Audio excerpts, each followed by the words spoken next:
এক মুরব্বী বলতেছে, বাপ সব মাফ করতে পারবো, কিন্তু একজন আমার এমন কষ্ট দেওয়া দিছে বাপ, ওইটা বলিস না, ওইটারে আমি মাফ করতে পারবো না, এছাড়া দুনিয়ার সব মাফ। আমি বললাম আল্লাহ আপনারা মাফ করবে না। আরাফাতের ময়দানে আপনি যতই আশহাদু আল্লা ইলাহা ইল্লাল্লাহ ওয়াহদাহু লা শারীকা লাহুল মুলকু ওয়া লাহুল হামদু এই সকল কান্না আপনার আল্লাহ মাফ করবেন। এর কান্দাকাটি করাতে চুপচাপ বয়ে থাকেন আপনি, আল্লাহ আপনার মাফ করবে। কেন মাফ করবে না? আরে ভাই, আল্লাহ কারে মাফ করবে আর কারে মাফ করবে এটা বলার যোগ্যতা আমি রাখি? তাহলে আমার ইমান থাকবে নাকি? কিন্তু উনার একটু টাইট দেওয়ার জন্য, যে চাচা ওই লোক আপনার কি করছিল? বাপ বলিস না বাপ, আমার বাপ চাচার জমি, কত বড় বদমাইশ, আমরা একটু মূর্খ মানুষ ছিলাম, বেচারিরে খাজনা দেওয়ার জন্য পাঠাইছিল আমার বাপ, বেটা খাজনা খারিজ একসাথে নিজের নামে করে নিয়েছে। 15-16 বছর কেস করার পরে আমরা জিতে সেটা নিয়ে এসে অরে মাফ করি আমি, পাগল, কিয়ামতের দিন আরো বাম্পার দেওয়ার জন্য অপেক্ষা করি। আমি বললাম চাচা যা হওয়ার তো হয়ে গেছে, এত ভুল করছে, কিন্তু আপনি জীবনে কত ফজরের নামাজ বাদ দিছেন, কত জোহরের নামাজ বাদ দিছেন, সকালবেলা একদিন জমির দিকে রওনা দিছিলেন, লোকজন জিজ্ঞাসা করছিল কি ব্যাপার বাবা এত সকালে মাঠে যান, ব্যাপার কি? কয় বাবা রোদ উঠলে আমি কাজ করতে পারি না, এই জন্য একটু যাচ্ছে। আসল উদ্দেশ্য ছিল ওই পারের লোক এখন পর্যন্ত আইল কাটতে পারে নাই, ওর আইল কাটার আগে আপনার দিকে বেশি করে আইল কাটে 4 আঙ্গুল 6 আঙ্গুল একটু জমি ঠেলতে চাইছিলেন। এরকম দুর্ঘটনা 2-1 মনে হয় আস। এলাম চাচা আমরা প্রত্যেকের নিজের জীবনের দিকে তাকালে আমরা শুধু ডানে গুনাহ বামে গুনাহ, ডানে ভুল বামে ভুল, আল্লাহর সাথে এই করতে মানা করছিল আল্লাহ সেইটা করছি সেইটা করছি, এরকম লক্ষ কোটি ভুল। আল্লাহ যদি বলে বান্দা তুই কোটি কোটি ভুলের জন্য আজকে আমার কাছে মাপ চাইতে আসছিস, আর একটা লোক তোর সাথে একটুখানি খারাপ আচরণ করছিলি, ওরে তুই মাপ করতে পারিস না, একজনরে মাপ করতে পারিস না, তোর লজ্জা নাই? তোর সারা জীবনের মাপ আমার কাছে কেমনে চাস? আমরা রাসূলুল্লাহ সাল্লাল্লাহু আলাইহি ওয়াসাল্লামের জীবন থেকে আজকে একটি নির্ধারিত বিষয় উল্লেখ করা আছে, সেই বিষয় থেকে ইনশাআল্লাহ কথা শুনব। তবে কথা হচ্ছে কেন আমরা রাসূলুল্লাহ সাল্লাল্লাহু আলাইহি ওয়াসাল্লামের জীবন থেকে কথা শুনব? সবার আগে আমাদের জানা দরকার যে রাসূলুল্লাহ সাল্লাল্লাহু আলাইহি ওয়াসাল্লামের জীবন থেকে কেন আমরা কথা শুনব। কথা তো আরও অনেকেরটাই শুনতে পারি, অনেকের জীবনী আলোচনা করতে পারি, কিন্তু রাসূলের জীবনী আমরা কেন আলোচনা করব এবং কেন আমাদের জন্য এটা দরকার? দুনিয়াবি উদাহরণ দিয়ে প্রথমে আপনাদেরকে বলি, দুনিয়াতে আপনি যে দল করেন, যাকে পছন্দ করেন, যেই লিডারকে আপনি সাপোর্ট করেন, সে যত বড় রাজা বাদশাহ মহারাজা নেতা বিশ্বজয়ী নেতা, আপনি যা লকব দিয়ে আপনি তার আলোচনা করেন, এই মানুষগুলোর যে জীবনী লেখা হয় এই জীবনীতে দুটো জিনিস উল্লেখিত থাকে। একটি হচ্ছে জীবনের সম্পূর্ণ জীবনী কোনো ব্যক্তির পৃথিবীতে লেখা সম্ভব হয় না, কোনো পৃথিবীতে কোনো ব্যক্তির পুরো জীবনী লেখা সম্ভব হয় না। আর দ্বিতীয়ত পৃথিবীতে যত জীবনী লেখা হয় এই জীবনীতে ওই ব্যক্তির যত বড়ত্ব মহত্ব বিজয়ত্ব এইগুলো উল্লেখ করা হয়, তার পরাজয় ছোট দিক খারাপ দিক এইগুলো তার জীবনীর মধ্যে জীবনীকাররা লিখেন না। আপনি যত জীবনী পৃথিবীর যত মহান ব্যক্তির আপনি খুঁজতে যাবেন, আপনি যাওয়ার পরে দেখবেন সবগুলি সেখানে নাই, তার যেইটুকু বিজয় ওইটুকু অংশ লেখানো হয়। অনেক রাজা বাদশারা তাদের জীবনী লিখিয়ে নিছেন, তিনি যে মহাবীর, তিনি যে অমুক অঞ্চল জয় করেছেন, কি বড় মহানুভবতা দেখাইছেন এইগুলা, কিন্তু তার যে কত আকাম কুকাম আছে এইগুলোর উল্লেখ নাই, ঠিক কি না? কিন্তু একজন ব্যক্তির জীবনী পৃথিবীতে আদম আলাইহিস সালাম থেকে শুরু করে কিয়ামত পর্যন্ত যত মানুষ আসবেন, একজন ব্যক্তির কেবলমাত্র পৃথিবীবাসীর কাছে একটা জীবনী আছে, যেই জীবনীটার শত শত দিক থেকে লেখা হয়েছে, যেই জীবনীটা ছোট থেকে বড়, দিন থেকে রাত, শৈশব থেকে কৈশোর, স্বামী থেকে নাতি, জীবন থেকে তার মৃত্যু, সকল পাঠ সর্বদিক দিয়ে ক্রস এক্সামিন করে হাজার হাজার সূত্র থেকে বিশুদ্ধ সনদে তার জীবনের আদ্য পান্ত লেখা আছে। এরকম একজন ব্যক্তি পৃথিবীতে আছেন, তিনিই হচ্ছেন মুহাম্মদুর রাসূলুল্লাহ। আর একজনও নাই, কোনো পয়গম্বরও নাই, কোনো ব্যক্তি নাই যার জীবনের সকল কাল লিখি রূপে আছে। তিনি রাত্রেবেলা কিভাবে সময় কাটাতেন, স্ত্রীর কাছে কিভাবে সময় কাটাতেন, স্ত্রীর সাথে কিভাবে তিনি তার দুনিয়াবী জীবনযাপনের যে পদ্ধতি কেমন করে কাটাতেন, সামরিক অবস্থায় কিভাবে চলতেন, হাঁটতেন কেমন করে, থুতু ফেলতেন কেমন করে, চুল আঁচড়াতেন কেমন করে, ইয়াংকালে চুল আঁচড়াইছেন কেমন করে, মধ্য বয়সে চুল আঁচড়াইছেন কেমন করে, শেষকালে চুল আঁচড়িয়েছেন কেমন করে, নাকটা কেমন ছিল, নাকটা 10 বছর বয়সে কেমন ছিল, 20 বছর বয়সে কেমন ছিল, মৃত্যুর আগে কেমন ছিল, শোয়া কেমন ছিল, কাত হইতেন কেমন করে, চিত হইতেন কেমন করে, মেসওয়াক করতেন কেমন করে, খিলাল করতেন কেমন করে, হাসতেন কেমন করে, হাসলে কোন সময় কয়টা দাঁত বের হতো, স্ত্রীদের সাথে কথা বলতেন কেমন করে, বিদেশি রাষ্ট্রদূত আসলে কথা বলতেন কেমন করে, বাজার করতেন কেমন করে, বাজারে যাওয়ার পরে পণ্য কিভাবে খুঁজে বের করতেন। পৃথিবীতে তার জীবনের যত দিক, যত ধরন, সবগুলো বিশুদ্ধ সূত্রে, শত শত সূত্রে একমাত্র ব্যক্তির সংরক্ষিত, তিনি আপনার আমার রসুল মুহাম্মদুর রাসূলুল্লাহ। একজনও নাই এছাড়া। তাহলে যারটা শত শত দিক দিয়ে বিশুদ্ধভাবে সংকলিত রূপে আছে, বুদ্ধিমান মানুষ যারা, তারা তো কেবলমাত্র তার জীবন থেকেই দীক্ষা নেওয়ার চেষ্টা করবে, ঠিক কিনা? এই জন্য দুনিয়াতে যদি কোনো নন মুসলিমও হয়, অমুসলিমও হয়, সেও যদি মনে করে I want to become a good man, a good human being, সে যদি মনে করে আমি ইসলাম মানি না, মুহাম্মদ সাল্লাল্লাহু আলাইহি সাল্লামকে আমি নবী হিসাবে স্বীকার করি না, বাট এই দুনিয়াতে যেহেতু আমি একজন হিউম্যান বিইং, এই হিসাবে দুনিয়ায় একজন ভালো মানুষ হতে চাই, সৎ মানুষ হতে চাই, আদর্শিক মানুষ হতে চাই, তাহলে ওই মানুষকেও বিশুদ্ধ সূত্রে মুহাম্মদ সাল্লাল্লাহু আলাইহি সাল্লামের জীবনী পড়তে হবে, এর কোনো বিকল্প তার কাছে নাই, ঠিক কিনা? এই জন্য কেবলমাত্র পৃথিবীর মুসলমানেরাই এই স্বীকৃতি দেয় নাই। পৃথিবীতে যাদেরকে আল্লাহ রাব্বুল আমিন আকল দিয়েছেন, যাদেরকে আল্লাহ জ্ঞানবান করেছেন, সেইগুলা যদি ইসলাম ধর্মাবলম্বী নাও হয়, কিন্তু সে যদি সত্যকে প্রকাশ করতে চায়, তাহলে পৃথিবীবাসী দেখেছে দ্য 100-এর মতো গ্রন্থতেও মুহাম্মদ সাল্লাল্লাহু আলাইহি সাল্লামকে উপরে স্থান দেওয়া ছাড়া তার হাতে আর বিকল্প কিছু ছিল না। এটাই হচ্ছে আপনার আমার রাসূল সাল্লাল্লাহু আলাইহি সাল্লাম। তাহলে আমরা অনুভব করার চেষ্টা করব যে মুহাম্মদ সাল্লাল্লাহু আলাইহি সাল্লামের জীবনী পাঠের, মুহাম্মদ সাল্লাল্লাহু আলাইহি সাল্লামের জীবন থেকে শিক্ষা নেওয়ার কোনো বিকল্প মুসলমানদের হাতে নাই, পৃথিবীবাসীর কাছে নাই। দ্বিতীয়ত, আল্লাহ রাব্বুল আমিন আপনার আমার জন্য এই নির্দেশনা দিয়েছেন, আল্লাহ রাব্বুল আমিন আপনার আমার জন্য এই দায়িত্ব দিয়েছেন যে আমরা যদি আমাদের জীবনকে সুন্দর করতে চাই, আমরা যদি আমাদের জীবনের পথ এবং পাথেয় খুঁজে নিতে চাই, তাহলে মুহাম্মদ মুস্তাফা সাল্লাল্লাহু আলাইহি সাল্লামের জীবনের কোনো বিকল্প নাই। কিন্তু আমরা আপসেট, আমরা পৃথিবীতে পুরোপুরি আপসেট। আমরা অনেক ক্ষেত্রে অনেক কিছুর জন্য আমরা অনেক ধরনের পথ পদ্ধতি খোঁজার চেষ্টা করি, আমরা অনেক ধরনের মানুষের কাছে যাই, যাওয়ার পরে নানান ধরনের তাদের থেকে থিওরি নেওয়ার চেষ্টা করি, পদ্ধতি নেওয়ার চেষ্টা করি। বড় আফসোস লাগে, বিসিএস পরীক্ষার মতো পরীক্ষার জন্য মুসলমানদের প্রস্তুতি দেখলে মাথা খারাপ হয়ে যাবে আপনাদের, এত পরিমাণ পড়ালেখা করতে হয়, ঠিক কি না? কি পরিমাণ পড়তে হয় জানেন? কত তথ্য তাকে জানতে হয়। এক একটা মানুষ চলন্ত এনসাইক্লোপিডিয়া হয়ে যায়, তারা জানে না এরকম কোনো পৃথিবীর জ্ঞান নাই। আরে বাবারে বাবা, বুশ ব্লেয়ার থাকে সেই বিল্ডিংয়ের মধ্যে, হোয়াইট হাউস তার নাম, হোয়াইট হাউস কয়তলা, তার কয়টা বাথরুম আছে, কয়টা বেডরুম আছে, কয়টা ড্রয়িং রুম আছে, কতজন মানুষ থাকতে পারে, নিচে কেমন, উপরে কবে প্রতিষ্ঠিত হয়েছিল, কবে রং করা হয়েছিল, নতুন করে বাথরুম ইংলিশ প্যান্ট থেকে বাংলা প্যান্ট কোনটা লাগানো হয়েছিল, এই খবর পর্যন্ত আমাদের কাছে আছে, ঠিক কিনা? এর নাম জেনারেল নলেজ নাম দিয়েছে। এটা কোনোদিন জেনারেল নলেজ হতে পারে? এটা অস্বাভাবিক এক জ্ঞানের কথা। এই জ্ঞান আমরা আয়ত্ত করি, আমরা শত শত জিনিস পড়ি। এমন কোনো মানুষ নাই এখানে যাদের বাসার মধ্যে এখন টিভি নাই, হাতে মোবাইল নাই, অথবা অন্য কোনো ওয়ে নাই যেখানে সে সারাদিনে একটুখানি হলেও সংবাদ নেয় না। টিভিতে সংবাদ নেয়, রেডিওতে সংবাদ নেয়, মোবাইলে সংবাদ নেয়, ডিশের থেকে বিভিন্ন ধরনের বিভিন্ন চ্যানেল থেকে আমরা সংবাদ নেই। আমরা আমাদের সময় ব্যাপকভাবে পার করি, কিন্তু আফসোস আমি সহ, আমরা সহ, হুজুররা যারা নসিহত করি, আমরাও রাসূলুল্লাহ সাল্লাল্লাহু আলাইহি সাল্লামের জীবনী পড়ার মতো আমরা সময় পাই না। কথা কি ভুল ভাই? আমি হাত উঠাতে বলবো না এই জায়গাতে, কিন্তু হাত উঠাতে বললে আমরা লজ্জিত হয়ে যাবে। রাসূলুল্লাহ সাল্লাল্লাহু আলাইহি সাল্লামের জীবনী, সেটা যেই লেখুক না কেন, চটি থেকে মোটা, আদ্যপান্ত, একবার নবী করিম সাল্লাল্লাহু আলাইহি সাল্লামের জীবনী শেষ করছি আমরা, এরকম লোকের হাত তুলতে বললে এখানে অনেক মানুষের হাত তোলা কঠিন হয়ে যাবে, পারবো না আমরা। আমরা রাসূলুল্লাহ সাল্লাল্লাহু আলাইহি ওয়াসাল্লামের জীবনীর একটা পার্ট এখানে আলোচনা করতে বসেছি। প্রিয় ভাইয়েরা, প্রথমেই বলে রাখি, রাসূলুল্লাহ সাল্লাল্লাহু আলাইহি ওয়াসাল্লামের জীবনী পাঠ করা মুসলমানদের জন্য কোনো অবসর বিনোদন নয়। আমাদের কতকগুলা বই আছে অবসর বিনোদন। একটা গল্পের বই মাথার কাছে রাখছি, কি জন্য?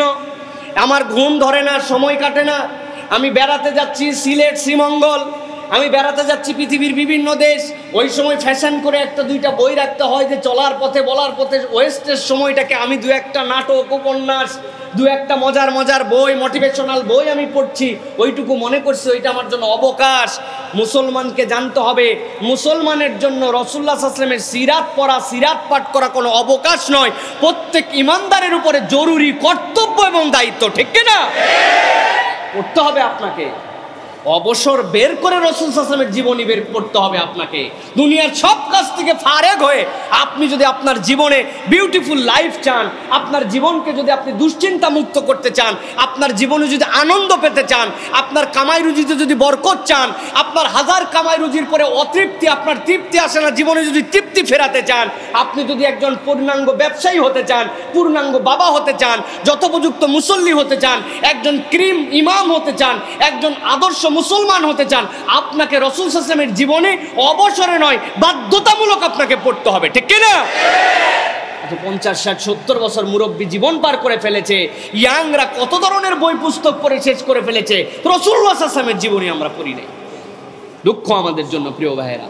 সুতরাং আমরা আপনাদের কাছে অনুরোধ করব, আজকে যতগুলো ভাই এসেছেন আপনারা একটা রাসূলুল্লাহ সাল্লাল্লাহু আলাইহি ওয়াসাল্লামের জীবনী কেনেন, কেনার পরে রাসূলুল্লাহ সাল্লাল্লাহু আলাইহি ওয়াসাল্লামের একটা জীবনী আগামী বছর এই যে মাহফিল হবে এখানে আবার আল্লাহ বাঁচায় রাখলে, সেই সিরাতুন নবী মাহফিলের আগে আমি যেন ওই বছর যদি আল্লাহ আমাকে বাঁচায় রাখেন আসার সুযোগ হয়, আমি যদি বলি যে ওই গত মাহফিলে কারা ছিলেন, আমরা ছিলাম, ওই মাহফিলের সময় আপনাদেরকে বলেছিলাম রাসূলুল্লাহ সাল্লাল্লাহু আলাইহি ওয়াসাল্লামের একটা জীবনী আদ্যপান্ত পড়ে পড়ে শেষ করেছেন।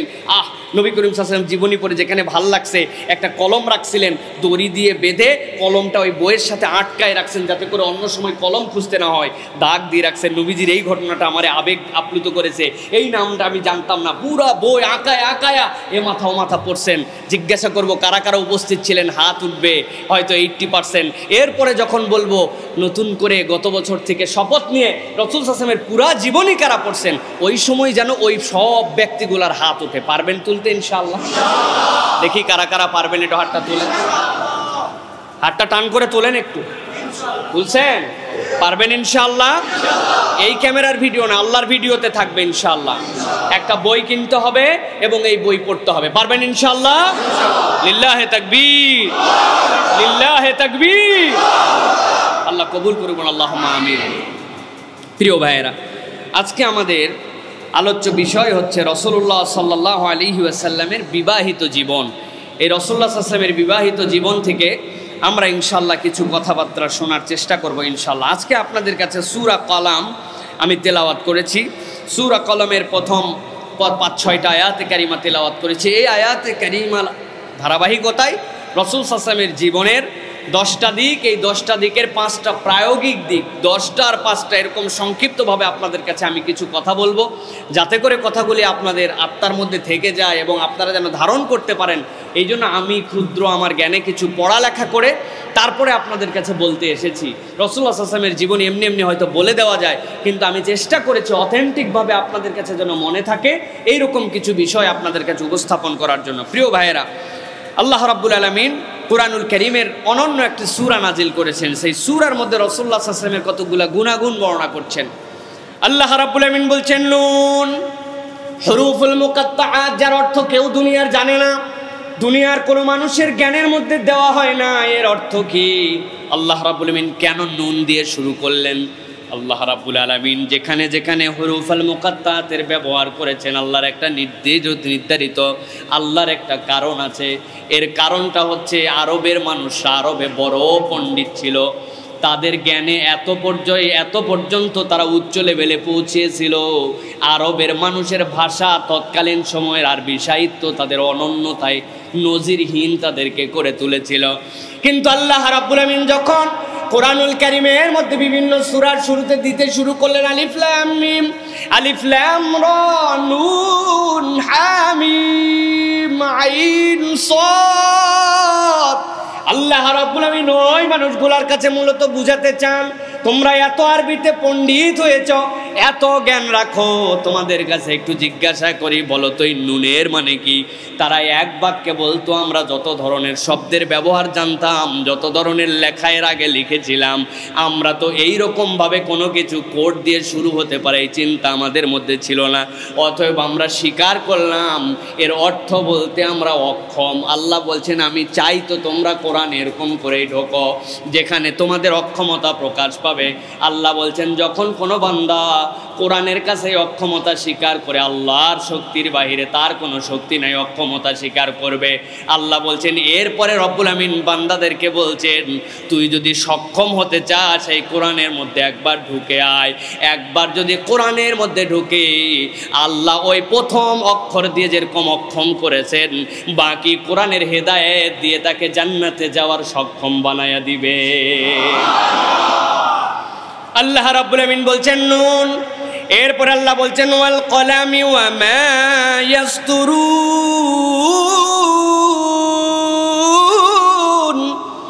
আল্লাহ এখানে দুইটা জিনিসের শপথ করেছেন। আল্লাহ বলছেন ওয়াল কালাম, এক নম্বর শপথ করলাম কলমের। পৃথিবীর তাবৎ বিখ্যাত যত মুফাসসির আছেন, তাফসিরে কাবিরের ভিতরে, তাফসিরে তাবারির ভিতরে, তাফসিরে ইবনে আশুরের ভিতরে পৃথিবীর যত মুফাসসির তারা দুই ধরনের ব্যাখ্যা করেছেন। তারা বলছেন এই কলম দ্বারা আল্লাহ রাব্বুল আমিন মূলত বুঝিয়েছেন পৃথিবীর সব কিছু সৃষ্টির আগে আল্লাহ একটা কলম সৃষ্টি করেছিলেন। ওই কলমকে পরে রব্বুল আমিন বললেন তুমি লিখতে শুরু করো। ওই কলম মানব সৃষ্টির 50,000 বছর আগে পৃথিবীর ধ্বংসের দিন পর্যন্ত যা যা হবে আল্লাহ রাব্বুল আমিনের নির্দেশে সেই কলম সব কিছুই আগে লিপিবদ্ধ করে ফেলেছে। আল্লাহ রাব্বুল আমিন বলছেন ওয়া মা ইয়াসতুরুন। আর শপথ হচ্ছে সেই সকল ফেরেশতার যারা মানবের সাথে যুক্ত হয়ে তার প্রত্যেকটা ক্রিয়াকর্ম লেখে। আল্লাহ বলছেন বান্দা মনে রাখো, তুমি যা করছো এর একটা কিছু তোমার বাহিরে নয়, একটা কিছু তোমার জ্ঞাত স্বার্থে যেটা তুমি মনে করছো এটা আল্লাহর নলেজের বাহিরে এরকম কিছু নয়। আল্লাহ বলছেন কলমের শপথ, আর তা দিয়ে যারা লিখে এবং লিপিবদ্ধ হয়েছে তার শপথ আমি করলাম। আল্লাহ বলছেন এই শপথ দুইটা করে পৃথিবীর মানুষকে বলছে, শোনো, তোমাদের কাছে যে রসুলকে মক্কায় প্রেরণ করা হয়েছে, তোমাদের রসুলকে তোমরা দুনিয়ার বুকে চলতে ফিরতে দেখো। যেই মানুষকে ছোট থেকে তোমরা অনন্য দেখেছ, যেই মানুষের গুণাগুণ তোমরা মক্কায় বর্ণনা করতে, যেই মানুষটা কাবা ঘর নির্মাণের সময় ছোট্ট একটু মানুষ ছিল, সব মানুষ যখন কাবার পাথরগুলাকে ঢোয়ায় নিজেদের পরনের পোশাক অনেকে খুলে খুলে মাথার মধ্যে পেঁচাই নিছে, যাতে করে ওই পাথর পরিভ্রমণের সময় পাথরগুলাকে টেনে নেওয়ার সময় তাদের মাথায় কষ্ট না পায়। ওই সময়ও তোমাদের এই পয়গম্বর যাকে এখন প্রেরণ করা হয়েছে মুহাম্মাদের অবস্থা এমন ছিল, সে তার পোশাক খোলে নাই। টান দিয়ে যখন তার চাচা বলছে বেটা মাথায় করে পাথর টানো কত কষ্ট হয়, লুঙ্গিটা খুলে মাথায় বাঁধলেই তো আরাম পাও, লুঙ্গি যেই না খোলে না টান দিয়ে দিছি। এত লজ্জাশীল মানুষ লুঙ্গি খোলার সাথে সাথে অজ্ঞান হয়ে কাবার মাথাতে পড়ে গেছে। সেই মানুষটা এখন তোমাদের পয়গম্বর। আল্লাহ বলছেন সূরা নূন অবতীর্ণ করলাম, দুইটা শপথ করলাম। আর আল্লাহর জন্য শপথ কোনো জরুরি নয়, তবে আল্লাহ শপথ করে বান্দাকে বোঝাচ্ছেন তোমরাও তো শপথ করো। আমি এমন অভূতপূর্ব শপথ দুইটা করলাম, আরবের মানুষ জানে, আমরা বুঝবো না। কলমের আবার শপথ কেমন করে হয়? শপথ তো বাপের খায়, শপথ তো মায়ের খায়, শপথ তো রব্বুল কাবা বলে খায়, কাবার খায়, শপথ তো লাতুজ্জামানাতের খায়, কলমের শপথ আবার কেমন? তারা আশ্চর্য হয়ে গেছে, তাই তো এরকম কথা তো আমরা শুনি নাই। আল্লাহ দুইটা শপথের বললেন মা আনতা বিনিআমাতি রাব্বিকা বিমাজনুন।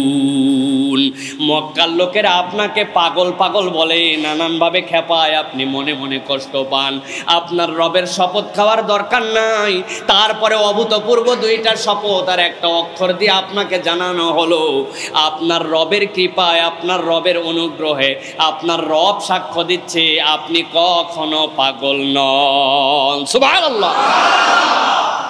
মক্কায় সবচেয়ে বেশি আল্লাহ রসুলের বিরোধিতা করতো আবু লাহাব। আবু লাহাবের কাজ ছিল দুইটা, তার মধ্যে একটা কাজ ছিল, সে রসুলের ছায়া সঙ্গী ছিল। মুহাম্মদ সাল্লাল্লাহু আলাইহি ওয়াসাল্লাম যেখানে যাইতেন পিছে পিছে দৌড় লাগাইতো। আল্লাহর নবী যেখানে, সে সেখানে। আল্লাহর নবী যেই না দিনের দাওয়াত দিতেন, সাথে সাথে বিরোধিতা করতো, এক মুহূর্ত দেরি করতো না। নবীজি বলছেন, তোমরা কুলু লা ইলাহা ইল্লাল্লাহ তুফলিহুন, তোমরা বলো লা ইলাহা ইল্লাল্লাহ, সফল হয়ে যাবে। এই কথা বলে আল্লাহর নবী সরে যাওয়ার সাথে সাথে আবু লাহাব বিরোধিতা করে বলতো, মুহাম্মদ মিথ্যা কথা বলছে, ও একটা আস্ত পাগল। নাউজুবিল্লাহ। আরেকটা কাজ করতো, পৃথিবীর যত দূর দূর জায়গা থেকে মানুষ আসতো, পৃথিবীর বাহির থেকে বিভিন্ন প্রান্ত থেকে মক্কায় যারা আসতো হজ করার জন্য, উমরা করার জন্য, ওই মানুষগুলা কাবাতে ঢোকার আগেই দূরে দূরে দাঁড়ায় থাকতো। দাঁড়ায় থেকে থেকে দূরের থেকেই বলতো, খবরদার, খানায় কাবার ভিতরে এমন একটা লোক আসছে, যেই লোকটা কিন্তু প্রথম দোষ তার পাগল, 2 নম্বরে হচ্ছে জাদুকর। ওই মানুষটার কাছে তোমরা যাবে না, আগেই সাবধান করে দিলাম, খবরদার খবরদার, মুহাম্মদ নাম ওর কাছে কিন্তু যেতে পারবে না। যেই লোকের এর আগে হজ করেছে, যেই লোকের আগে মক্কায় এসেছে, অথবা বাপদাদার কাছে গল্প শুনেছে, এর আগে হজে আসে না, এবার তার বাড়ির বংশের কোনো একটা লোক আসছে, ওরা সারা জীবন শুনেছে মক্কার লোকের এমন হয়, মক্কাতে ঢোকার আগেই প্রত্যেকেই পানি নিয়ে দাঁড়ায় থাকে, হারামে প্রবেশের আগেই তাদেরকে আপ্যায়ন করে পানি দেয়, তাদেরকে আহলান সাহলান মারহাবান বলে বলে কাবার ভিতরে ঢুকায়। এবার দেখি ব্যতিক্রম এক ঘটনা, পানি দেওয়ার পরিবর্তে একজন লোক দৌড়ায় দৌড়ায় এই কাফেলা সে কাফেলার কাছে যায়, আর যাওয়ার পরে মানুষরে খালি সতর্ক করে আর বলে, খবরদারের কাছে যায়ও না। ওই মানুষদের কতক মানুষ মুহাম্মদ সাল্লাল্লাহু আলাইহি ওয়াসাল্লামের কথা শুনেছে, আবার কতক মানুষ শোনে নাই। তারা চিন্তা করছে, বাপরে বাপ, কত ভিআইপি পাগল, যেই পাগল থেকে সাবধান করার জন্য মক্কায় সবচেয়ে সুন্দর দেখতে, তার থেকে বেশি সুন্দর আর কেউ ছিল না। আগুনের মতো লেলিহান শিখা, ওই শিখার যে রং হয় তার নাম লাহাব। এইরকম উজ্জ্বল চেহারাওয়ালা একজন আমাদেরকে বলতেছে, আমাদের তো যাই হোক নাই হোক, হজ হোক উমরা হোক, কাবা তাওয়াফ হোক না হোক, ওই ব্যক্তির চেহারা তো না দেখে আমরা যাইতে পারি না।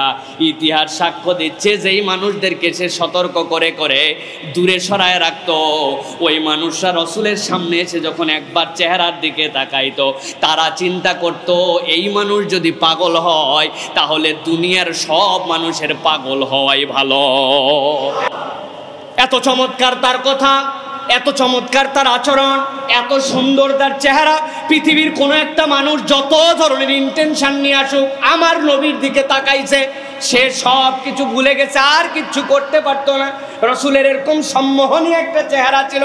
আল্লাহ বলছেন, ওরা প্রচার দিচ্ছে, কিন্তু আমি আল্লাহ আপনাকে জানাচ্ছি, মা আনতা বিনিআমাতি রাব্বিকা বিমাজনুন।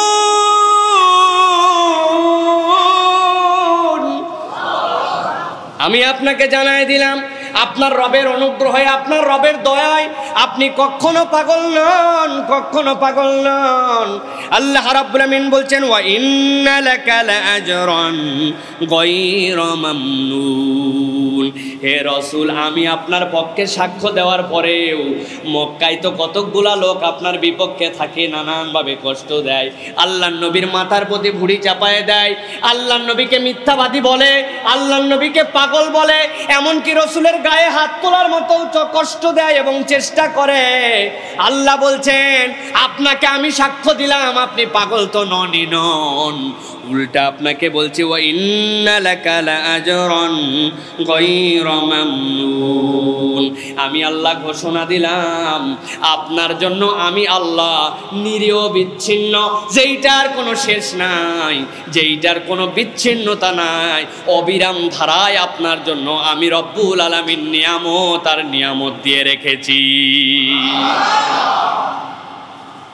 মামনুন বুঝতে হবে আগে। আল্লাহ রাব্বুল আমিন কেন বললেন গায়রা মামনুন? আল্লাহ রাব্বুল আমিন বলছেন, নিরবিচ্ছিন্নভাবে আপনার জন্য নিয়ামত দিয়ে রেখেছি। আল্লাহ নিজে আয়াতে কারিমার ব্যাখ্যা অন্য আয়াতের মধ্যে করেছেন। আল্লাহ বলছেন, আলাম নাশরাহ লাকা সাদরাক ওয়া ওয়াদা'না আনকা বিজরাক আল্লাযী আনকাযা যাহরাক ওয়া রাফা'না লাকা যিকরাক। আল্লাহু আকবার। পৃথিবীর বুকে, সারা পৃথিবীতে আযান হয়, পৃথিবীতে আজান শুরু হয় সেই জাপানের সূর্যোদয়ের দেশ থেকে, আবার সূর্যাস্তের দেশ পর্যন্ত যায়। আল্লাহ বলছেন পৃথিবীর যে প্রান্তেই ফজর হোক, যে প্রান্তেই জোহর হোক, এটা আমি এমন একটা সার্কেল বানিয়েছি, পৃথিবীতে প্রত্যেকটা সেকেন্ডে, প্রত্যেকটা মুহূর্তে কোথাও না কোথাও ফজরের ওয়াক্ত রানিং আছে, কোথাও না কোথাও জোহরের ওয়াক্ত আছে, কোথাও না কোথাও আসর, কোথাও না কোথাও মাগরিব। যেখানেই ফজর, যেখানেই জোহর শেষ হয়েছে পৃথিবীর কোনো এক প্রান্তে ফজর, ওখান থেকে আবার জোহরের ওয়াক্ত আসতে আসতে পৃথিবীর কোথাও আবার তখন শুরু হয়ে গেছে আসর। এই সার্কেলটা যে চলে পৃথিবীর সব জায়গাতে, আল্লাহ বলছেন আপনার নামটা বড় করে আমি আল্লাহ ঘোষণা দেওয়াই, আশহাদু আন্না মুহাম্মাদার রাসূলুল্লাহ। পৃথিবীতে এক সেকেন্ডের জন্য মুয়াজ্জিনের কণ্ঠ থেকে আপনার নামের ডাক মুক্ত আমি রাখি না। আল্লাহ রাব্বুল আমিন এই জন্য বলছেন, ভালো করে বোঝেন, ওয়া ইন্না লাকা লাআজরান গায়রা মামনুন। ওরা সাময়িক কিছু সময় আপনাকে কষ্ট দেয়, আপনাকে নানান ধরনের উত্ত্যক্ত করে, কিন্তু আপনি কি জানেন নাকি আপনার জন্য আপনার রব নিরবিচ্ছিন্ন এমন এক নিয়ামতের ব্যবস্থা করেছেন, আপনার নামহীন পৃথিবীতে কখনো একটা সেকেন্ড চলে না। আল্লাহ বলছেন সেই মানুষ হচ্ছেন মুহাম্মাদুর রাসূলুল্লাহ। আমি এবার আপনার সবচেয়ে বড় যে পরিচয় সেইটা জগৎবাসীর কাছে তুলে ধরতেছি, মন খারাপ করেন না ইয়া রাসূলুল্লাহ। দুনিয়ার মানুষ আপনাকে দু চারজন মিলে পাগল বলে, দু চারজন মিলে উল্টাপাল্টা কথা বলে, আপনাকে সবই বলে আপনি নাকি বাপদাদার ধর্ম থেকে বেরিয়ে গেছেন। ওরা যাই বলুক না কেন, আমি আল্লাহ, আমি যেই রব্বুল আমিন পৃথিবীতে আদম থেকে কিয়ামত পর্যন্ত যত মানুষ সৃষ্টি করব, আমি রব্বুল আমিন আপনার ব্যাপারে যে সার্টিফিকেট দিচ্ছি এর থেকে বড় আর কোনো সার্টিফিকেট নাই। দুনিয়ার মানুষ শুনে নেক সেই সার্টিফিকেটকে আল্লাহ বলছেন, ওয়া ইন্নাকা লাআলা খুলুকিন আযীম। নিশ্চয় আমি আল্লাহ রাব্বুল আলামিন আপনাকে সুমহান চরিত্রের উপরে অধিষ্ঠিত করেছি। আপনার থেকে চরিত্রওয়ালা মানুষ আমি আল্লাহ কাউকে সৃষ্টি করি না। আল্লাহ রাব্বুল আমিন বলছেন এরপরে, ফাসাতুবসিরু ওয়া ইউবসিরুন। অতএব আপনি দেখেন কি চলে, কেমনে চলে, চলতে থাকুক, আপনি দেখতে থাকেন কি হয়। আল্লাহ রাব্বুল আমিন বলছেন, বিআইকুমুল মাফতুন। আল্লাহ বলছেন মূল পরীক্ষা, পরীক্ষার জায়গায় যাওয়ার পরে টের পাওয়া যাবে তোমরা যে রসুলের ব্যাপারে যারা বিরোধিতা করবে, রসুলকে নিয়ে যে উল্টাপাল্টা কথা বলবে, পরীক্ষার স্থলে যাওয়ার পরে বুঝতে পারবে কার পরীক্ষাটা বড় কঠিন। আল্লাহ বলছেন, ইন্না রাব্বাকা হুয়া আ'লামু বিমান দাল্লা আন সাবিলিহি ওয়া হুয়া আ'লামু বিল মুহতাদিন। নিশ্চয় রব জানেন কে ভুল পথে আছে আর কে সঠিক রাস্তার উপরে আছে। আমি আল্লাহ রসুলের ব্যাপারে এই কথা বললাম, রসুল আপনি মনে কোনো কষ্ট নিবেন না। সুবহানাল্লাহ। আয়াতে কারিমা ভালো করে বুঝেছেন, কিন্তু কল্পনার একটা জায়গায় আপনাদের এখনো আঘাত লাগে নাই। ওই জায়গাটা আগে বুঝতে হবে। এই যে কথাগুলা বললাম, এই কথাগুলা কার? জোরে বলেন কার? এই কথাগুলা কার ব্যাপারে বলা হলো? ভালো করে খেয়াল করেন। পৃথিবীর সব মানুষ আল্লাহর কাছে কি দোয়া করে, আল্লাহ তুমি আমার প্রতি অসন্তুষ্ট হয়েও না, আমার ভুল ভ্রান্তির কারণে তুমি রাগ করো না। আয় রব্বুল আমিন, কত গুনাহ খাতা করি তুমি সৃষ্টি করছো আমারে, আল্লাহ কোথায় জানি তুমি রাগ করে আমার তকদিরে উল্টাপাল্টা করে দাও, আমার উপরে কোন বিপদ চাপায়া দাও, না জানি জাহান্নামের মধ্যে ফেলে দাও। আয় রব্বুল আমিন, তোমারে চাই আমি সন্তুষ্ট করতে, কিন্তু তারপরেও পারি না। আল্লাহ তারপরেও চেষ্টা করছি, উমরকে একটু দান করে দিছি তোর জন্য। আয় রব্বুল আলামিন, অমুক মসজিদে একটুখানি আমার সাধ্যের মধ্যে দান করেছি, এই জায়গায় একটু ভালো কাজ করেছি, আল্লাহ তোরে খুশি করার জন্য, তোরে খুশি করার জন্য।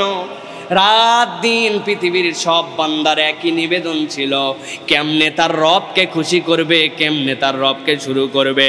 কিন্তু আল্লাহর এই আয়াতের দিকে তাকায় দেখেন, সূরা কলমের এই ৮-১০ খানা যে আয়াত, এই আয়াতে আল্লাহ রসুলকে খুশি করার জন্য চেষ্টা করে। ভাবছেন বিষয়? আল্লাহ রাব্বুল আলামিন রাসূলুল্লাহ সাল্লাল্লাহু আলাইহি ওয়াসাল্লামের মনে যেন কষ্ট না থাকে। মানুষ তো তিনি, তার অন্তরের মধ্যে মানুষ যখন গালাগাল করে, ভালো কথা বলেন তারপরেও তারে গালি দেয়, তারপরেও অত্যাচার করে, তার সাহাবীদেরকে এক একজন মানুষকে কি কষ্ট দেয়, কাউরে শুলের মধ্যে চড়ায় দেয়, কাউরে আগুনের মধ্যে চড়ায় দেয়, কাউরে উটের পিছনে বেঁধে পুরা মক্কার মরুভূমিতে দৌড়ায় নিয়ে বেড়ায়। রসুলের মনে কষ্ট লাগে না?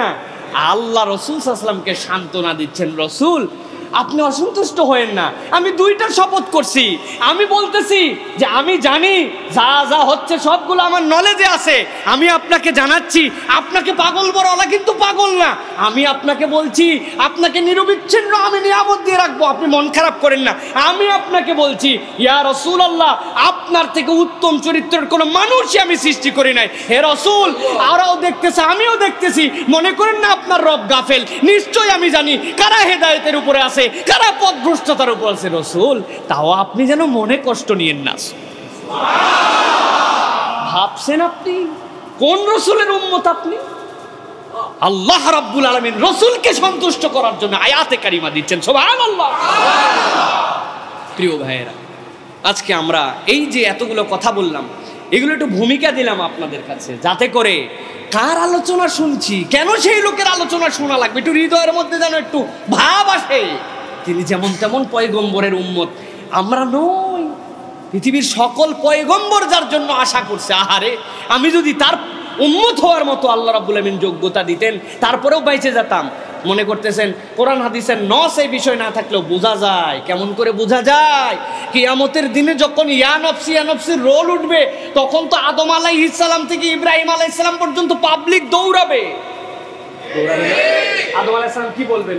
আসো, আমি তো সেই মুহাম্মদুর রাসূলুল্লাহর বাপ, যেহেতু আমি পৃথিবীর প্রথম সৃষ্টি, আমি চলো যাচ্ছি, চলো যাই, আল্লাহর কাছে যাই। বলবেন? ও বাবা, উনি নিজেই বলবেন বাবা আমি পারবো না, যাও নূহের কাছে যাও, সে তো প্রথম রসুল ছিল। নূহ আলাইহিস সালাম বলবেন হ্যাঁ হ্যাঁ, যা তা কাজ, 1000 বছর কেউ মানুক চাই না মানুক, আমি অনবরত দাওয়াত দিচ্ছি, চলো আল্লাহর কাছে আমার একটা কিছু বলার আছে না, চলো। তাই মুসা আলাইহিস সালাম, আরে গরম নবী তো, সর দিয়া জায়গায় ব্রেক করাই দিছে, জানেন না? রাগলে মাথার চুল দাঁড়ায় যাইতো, যাতা কথা কম পাওয়ারফুল, চলো আল্লাহর কাছে যাই, আল্লাহর সাথে মুসা কালিমুল্লাহ, আমি দুনিয়ায় থাকতে আল্লাহর সাথে কথা বলছি, এখন তো সামনাসামনি কোনো ব্যাপার নাকি, চলো। তাই সবাই রেফার করে দিবে, পারবে না। মুহাম্মদ রাসূলুল্লাহ কাউকে রেফার করবেন না, মুহাম্মদ রাসূলুল্লাহ সিজদায় পড়ে যাবেন, আল্লাহ রাব্বুল আমিনের এমন স্তুতি আল্লাহ শিখাবেন, আল্লাহ মুহাম্মদ সাল্লাল্লাহু আলাইহি ওয়াসাল্লামকে বলবেন ইরফা রাসাক, হে আমার হাবিব আপনি আর সিজদায় থাকেন না, আমার সহ্য হয় না, আপনি উঠেন, উঠার পরে আপনি শাফাআত করেন। সুবহানাল্লাহ। তাহলে পরোক্ষভাবে সকল পয়গম্বরও ওই দিন রাসূলুল্লাহ সাল্লাল্লাহু আলাইহি ওয়াসাল্লামের ওই শাফাআতের অধীনে চলে যাবেন, ঠিক কি না? কার উম্মত আপনি? সেই নবীর জীবনী পড়ি না, কিচ্ছু পড়ি না, সেই নবীর জীবনী শুনি না, সেই নবীর জীবনী আলোচনা করি না। কত শত বই বাজারে বেরিয়ে গেছে, আরে বই খোঁজা লাগবে কেন? কোরআনুল কারীমের মধ্যে রাসূল সাল্লাল্লাহু আলাইহি ওয়াসাল্লামের যে জীবনী আছে, যত আয়াত আছে, আমি বলবো আপনাদের কাছে রাসূল সাল্লাল্লাহু আলাইহি ওয়াসাল্লামের কোন বিষয়ে কয়টা আয়াত আছে, 10টা লিখে নিয়ে আসছি আপনাদের জন্য, সেই তথ্য আপনাদের কাছে দিব ইনশাআল্লাহ। প্রিয় ভাইয়েরা, সূরা দোহা, সূরা আলাম নাস, ইন্না আতাইনা, এইগুলা সূরাই তো আমরা পড়ি নাই।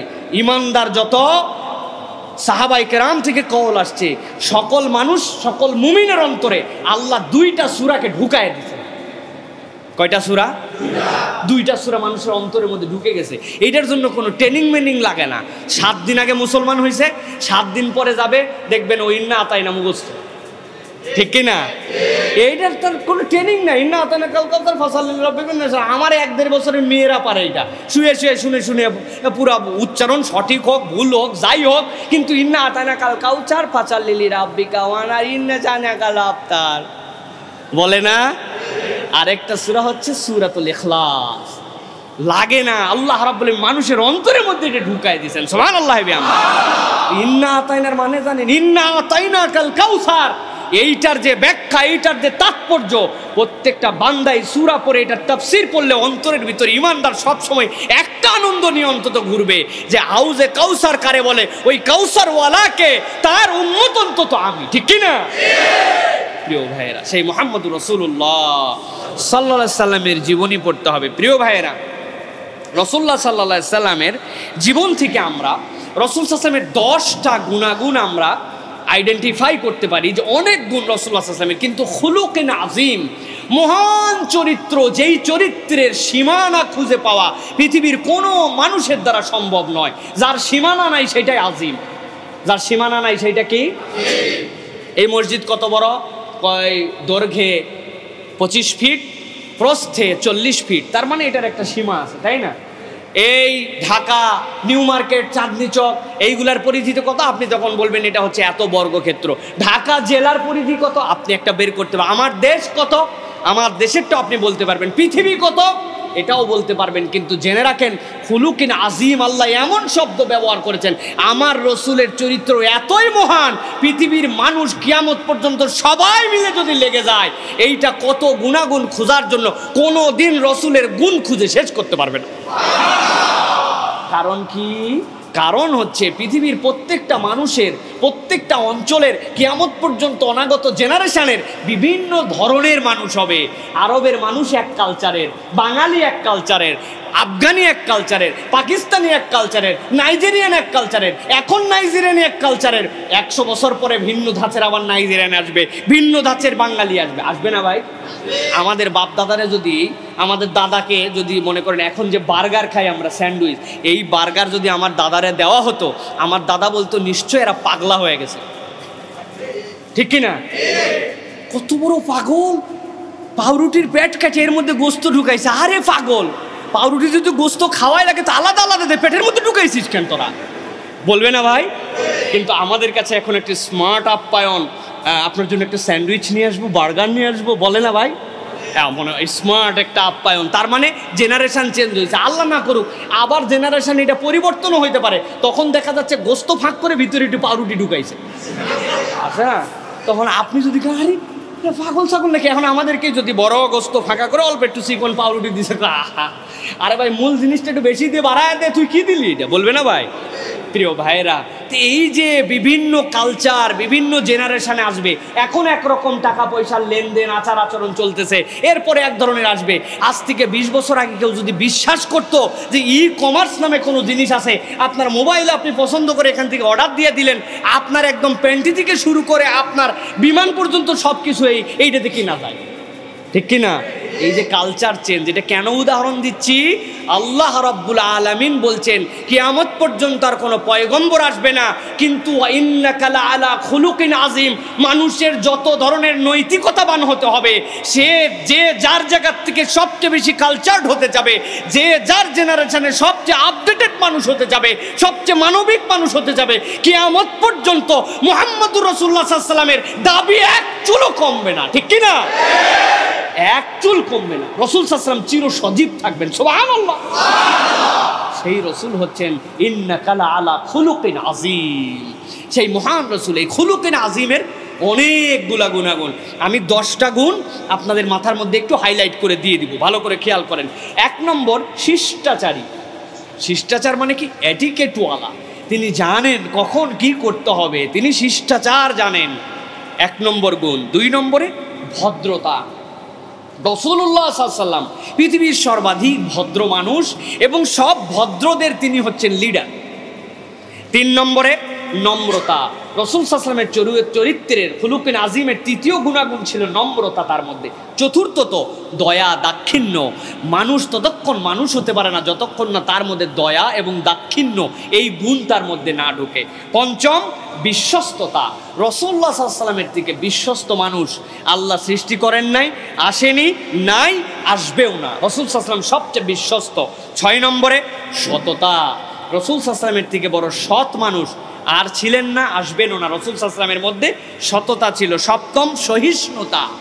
সহিষ্ণুতা, আপনি একটু মন লাগায় বিষয়গুলো খেয়াল করেন। সহিষ্ণুতা, এখন পুরা পৃথিবীর মানুষ হচ্ছে অসহিষ্ণু, অথচ রাসূল সাল্লাল্লাহু আলাইহি ওয়াসাল্লাম ছিলেন সহিষ্ণু। সহিষ্ণুতা তার মধ্যে ছিল। 8ম ছিল দানশীলতা। 9ম ছিল তার মধ্যে আতিথিয়তা, অতিথি পরায়ণতা। 10 নম্বরে তার মধ্যে ছিল মানবিকতা, একজন মানুষ হিসাবে মানবিকতা। তাহলে খুলুকিন আযীমের অভ্যন্তরে 10টা মৌলিক গুণ আছে, আরও অনেক কিছু আছে, কিন্তু এই 10টা পয়েন্টের আলোকে মোটামুটি সব চলে আসে। তাহলে আমরা খুলুকিন আযীমের অধীনে আজকে 10টা পয়েন্টের কথা শুনলাম। কয়টা? এবার আবার খেয়াল করেন, শিষ্টাচার। নোকে গুনেন, হাত লাগান। 2 নম্বরে ভদ্রতা, 3 নম্বরে নম্রতা, 4 নম্বরে দয়া দাক্ষিণ্য, 5 নম্বরে বিশ্বস্ততা, 6 নম্বরে সততা, 7 নম্বরে সহিষ্ণুতা, 8 নম্বরে দানশীলতা, 9 নম্বরে আতিথেয়তা, 10 নম্বরে মানবিকতা। এই গেল মোটামুটি ভূমিকার আলোচনা। এবার আজকে যে রাসূল সাল্লাল্লাহু আলাইহি ওয়াসাল্লামের বিবাহিত জীবন, সেই জীবনের মূল আলোচনার মধ্যে আমরা প্রবেশ করব। আছেন তো আপনারা? ইনশাআল্লাহ। আলহামদুলিল্লাহ। প্রিয় ভাইয়েরা, আমরা মূল আলোচনার মধ্যে প্রবেশ করব। প্রিয় ভাইয়েরা, রাসূলুল্লাহ সাল্লাল্লাহু আলাইহি ওয়াসাল্লামের তো জিন্দেগি অনেক বড়, সুতরাং আমি যদি আলোচনা করি এটা বছরকে বছর আলোচনা করেও ফিরাবে না, শেষ হবে না। কিন্তু আমরা আজকে যে বিষয়ে কথা শুনবো, এই পয়েন্টগুলোর আলোকে রাসূল সাল্লাল্লাহু আলাইহি ওয়াসাল্লামের পারিবারিক জীবন এবার একটু সংক্ষিপ্ত আলোচনার মধ্যে যাব। প্রিয় ভাইয়েরা, সাদ ইবনে হিশাম ইবনে আমের রাদিয়াল্লাহু তাআলা আনহু, ভালো করে খেয়াল করেন, সাদ ইবনে হিশাম ইবনে আমের রাদিয়াল্লাহু তাআলা আনহু একদিন আয়েশা সিদ্দিকা রাদিয়াল্লাহু তাআলা আনহার কাছে গেলেন। যাওয়ার পরে বলছেন, উম্মাহাতুল মুমিনিন, আপনার কাছে আমি আসছি, আসার পরে একটুখানি জানতে চাই, বলেন তো আমাদের রাসূল সাল্লাল্লাহু আলাইহি ওয়াসাল্লামের জীবন চরিত্র কেমন ছিল? কি বলছেন? কার কাছে জিজ্ঞাসা করেছেন? আয়েশা সিদ্দিকা রাদিয়াল্লাহু তাআলার কাছে। আয়েশা সিদ্দিকা রাদিয়াল্লাহু তাআলা, এই কথা শুনে বোঝা গেল একটু খেপা খেপা, মানে এই প্রশ্ন করতে আসছে সাদ, ব্যাপারটা কি? আয়েশা সিদ্দিকা রাদিয়াল্লাহু তাআলা উত্তর দিলেন, সহিহ মুসলিমের মধ্যে আসছে, ফাইন্না খুলুকা নবিয়্যিল্লাহি সাল্লাল্লাহু আলাইহি ওয়াসাল্লাম কানাল কুরআন। তিনি বললেন, নিশ্চয় জেনে রাখো রাসূলুল্লাহ সাল্লাল্লাহু আলাইহি ওয়াসাল্লামের চরিত্রই ছিল কোরআন। এরপরে তিনি বললেন, তুমি কি কোরআন পড়ো না?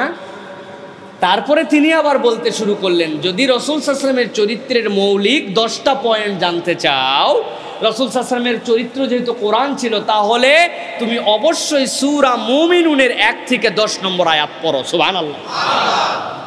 তিনি পড়তে শুরু করলেন, ক্বাদ আফলাহাল মুমিনুন আল্লাযীনা হুম ফী সালাতিহিম খাশিউন ওয়াল্লাযীনা হুম আনিল লাগওয়ি মুরিদুন ওয়াল্লাযীনা হুম লিয-যাকাতি ফাঈলুন।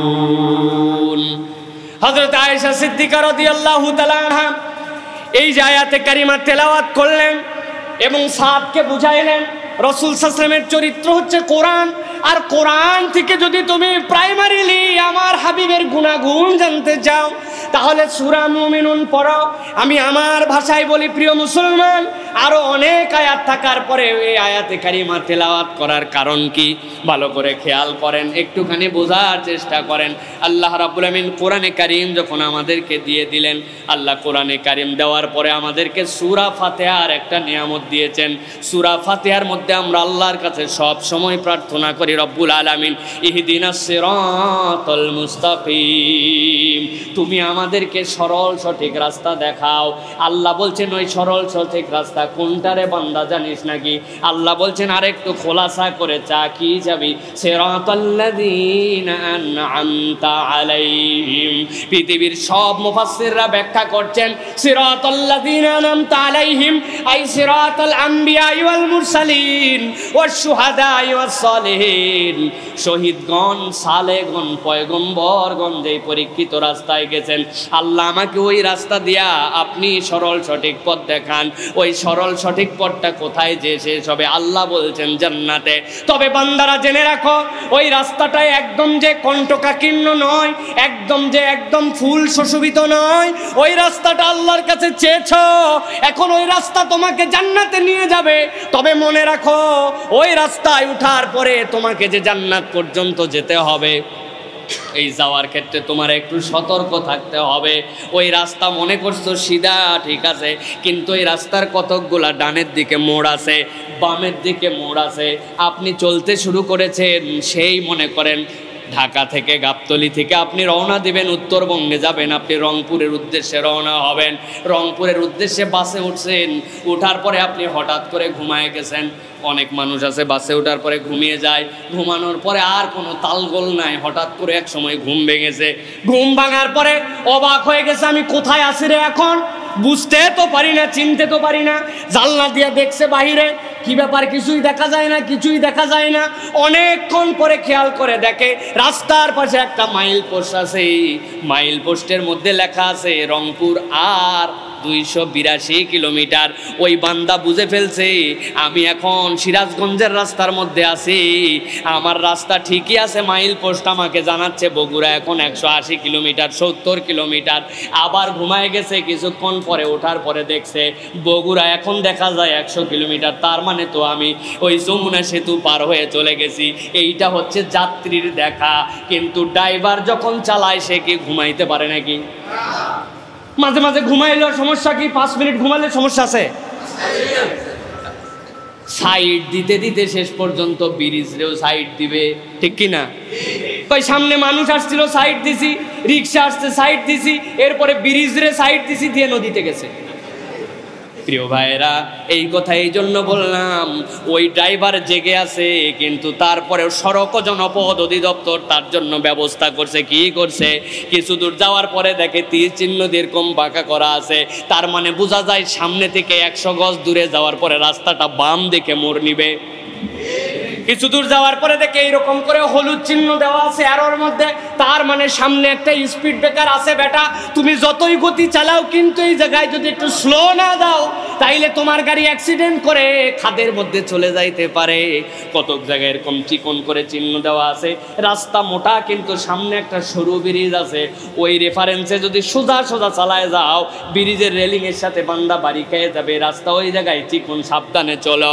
আল্লাহ রাব্বুল আমিন বলছেন, বান্দা তুই তো আমার কাছে বলেছিস যে ইহদিনাস সিরাতাল মুস্তাকিম, আল্লাহ আমারে সরল সঠিক রাস্তা দেখাও, সিধা রাস্তায় নিয়ে যাও। কিন্তু বান্দা জেনে রাখো, আমি আল্লাহ তোমার জন্য সূরা মুমিনুনের মধ্যে 10টা গুণ বললাম, যেই 10টা গুণের প্র্যাকটিস রাসূলুল্লাহ সাল্লাল্লাহু আলাইহি ওয়াসাল্লাম সর্বোচ্চ করে দেখাইছেন। বান্দা এই গুণগুলা হিসাব করে করে দেখবি, ওইগুলা হচ্ছে তোর জন্য কোনোটা স্পিড ব্রেকার, কোনোটা ডান থেকে বামে যাওয়া, কোনোটা তোর জন্য জীবনের বাঁকগুলা খুঁজে নেওয়া। কোনো বান্দা যদি এই 10টা গুণের উপরে আমল করে নিজে বুঝে ফেলতে পারে যে সফল মুমিনের গুণাগুণ কি, আল্লাহ রাব্বুল আমিন ওই বান্দাকে দুনিয়া আখেরাতে কল্যাণ দিয়া দুনিয়ার থেকেই জান্নাতের পথ দেখায়া দিবে। এই হচ্ছে রাসূলুল্লাহ সাল্লাল্লাহু আলাইহি ওয়াসাল্লামের চরিত্র। তাহলে রাসূলুল্লাহ সাল্লাল্লাহু আলাইহি ওয়াসাল্লামের চরিত্র কি?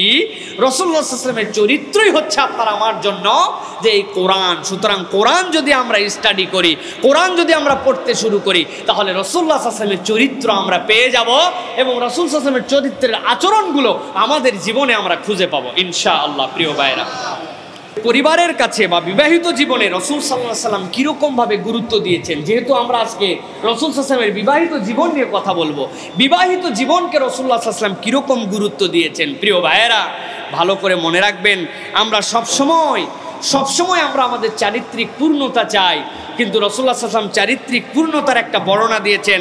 তিরমিজির হাদিসের মধ্যে আসছে 2612 নম্বর হাদিসের মধ্যে রাসূল বলছেন, ইন্না মিন আকমালিল মুমিনিনা ঈমানান আহসানুহুম খুলুকান ওয়া আতিমুহুম বিআহলিহি। আল্লাহ রাসূল সাল্লাল্লাহু আলাইহি ওয়াসাল্লাম বলছেন যে তোমাদের মধ্যে সর্বোত্তম মানুষ সে, পরিপূর্ণ ঈমানদার সে, যে ঈমানের পরে তার আচরণে সবচেয়ে সুন্দর, আর 2 নম্বর হচ্ছে পরিবারের প্রতি যে বিনম্র। তাহলে রাসূলুল্লাহ সাল্লাল্লাহু আলাইহি ওয়াসাল্লামের বিবাহিত জীবনের অন্যতম একটা দিক ছিল রাসূলুল্লাহ সাল্লাল্লাহু আলাইহি ওয়াসাল্লাম পরিবারের কাছে বিনম্র ছিলেন। রাসূল সাল্লাল্লাহু আলাইহি ওয়াসাল্লাম পরিবারের কাছে উদ্ধত্যপূর্ণ আচরণকারী ছিলেন না।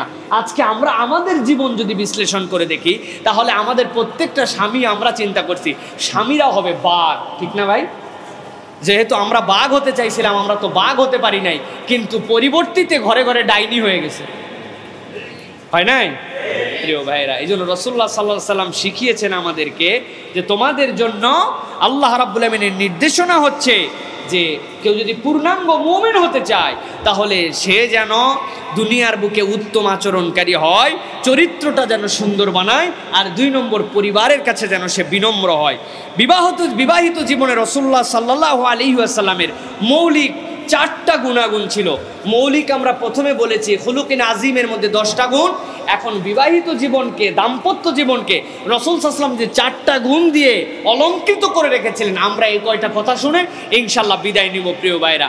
1 নম্বর গুণ রাসূল সাল্লাল্লাহু আলাইহি ওয়াসাল্লামের বিবাহিত জীবনে ছিল, যেই কারণে রাসূলের জীবনটা ছিল অনন্য এবং পৃথিবীর সকল বিবাহিত নারী পুরুষের জীবনটা যেন সুন্দর হয়, রাসূলের 1 নম্বর গুণ ছিল সততা। কি গুণ?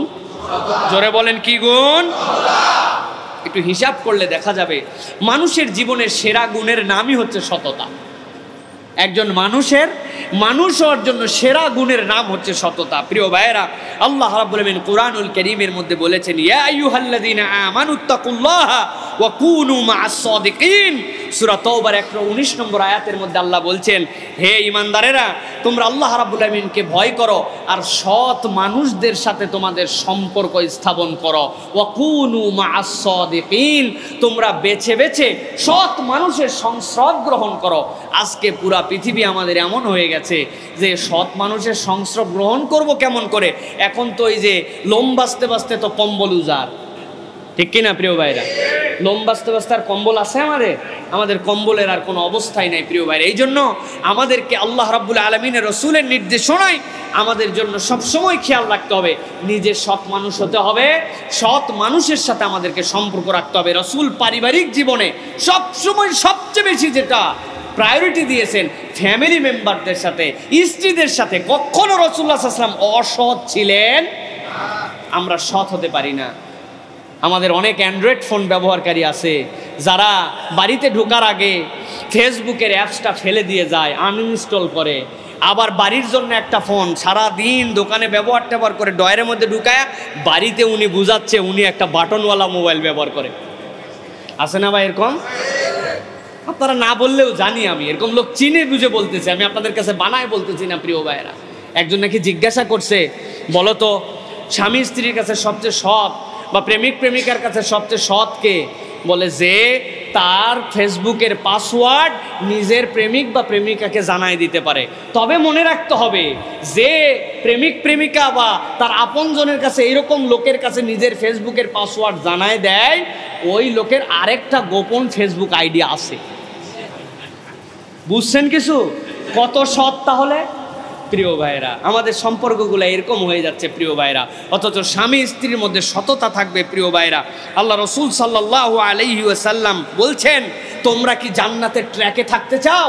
আমরা মাঝে মাঝে বলি না ভাই যে মনটা বিগড়ায় যাচ্ছে কেন জানি ভাই, ইস আগে কেন জানি ভালো রাস্তায় চলতে, এখন কেন জানি আমাকে শয়তান বেশি ওয়াসওয়াসা দিচ্ছে, আমরা জান্নাতের ট্র্যাকে থাকতে পারছি না, এরকম বলি না আমরা ভাই? আল্লাহ রাসূল সাল্লাল্লাহু আলাইহি ওয়াসাল্লাম শিখাচ্ছেন, তোমরা কি জান্নাতের ট্র্যাকে অনবরত থাকতে চাও? যেন এই পথ থেকে তোমরা পিচ্ছিলতায় কখনো ট্র্যাক থেকে হারা না যাও, রাস্তা থেকে যেন নেমে না যাও। রাসূল সাল্লাল্লাহু আলাইহি ওয়াসাল্লাম একটা পরামর্শ দিয়ে গেছেন। আল্লাহ রাসূল বলছেন, আলাইকুম বিসিদক ফা ইন্নাস সিদকা ইয়াহদি ইলাল বির ওয়া ইন্নাল বিররা ইয়াহদি ইলাল জান্নাহ। আল্লাহ রাসূল সাল্লাল্লাহু আলাইহি ওয়াসাল্লাম বলছেন, তোমরা জান্নাতের ট্র্যাকে থাকতে চাইলে আমি রাসূল বললাম আলাইকুম বিসিদ, তোমরা সত্য পথ অবলম্বন করো, সততাকে তোমার জীবনের সর্বক্ষেত্রে প্রতিষ্ঠিত করে ফেলো। নিশ্চয় জেনে রাখো, যারা সততার পথে থাকবে আল্লাহ তাদেরকে কল্যাণের পথে রাখবেন, আর যারা কল্যাণের গাড়িতে একবার উঠবে আল্লাহ তাদেরকে জান্নাতে নামায় দিবেন।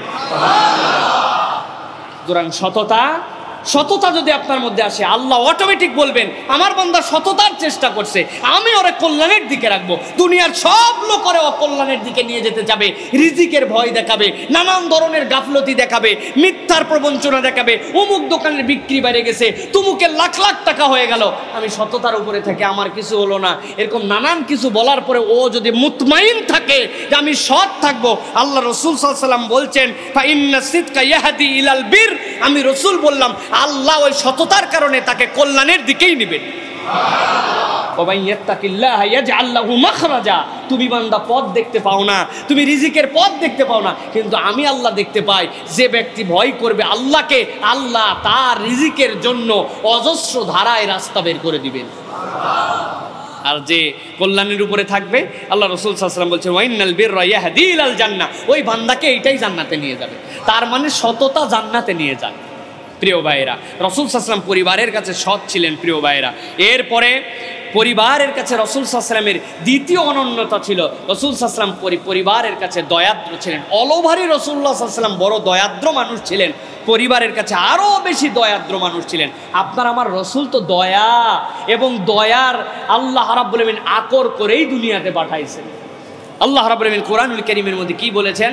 আল্লাহ বলছেন, ওয়ামা আরসালনাকা ইল্লা রাহমাতাল লিল আলামিন। আল্লাহ রাব্বুল আলামিন বলছেন, হে রাসূল, আপনাকে আমি রহমত করেই দুনিয়ার জন্য পাঠাইছি। সুবহানাল্লাহ। খুব সব সময় মনে রাখবেন, বহুবার শুনেছেন কিন্তু তারপরে রিমাইন্ড দিয়ে দেই, কোরআন খোলার পরে আমরা কি পড়ি?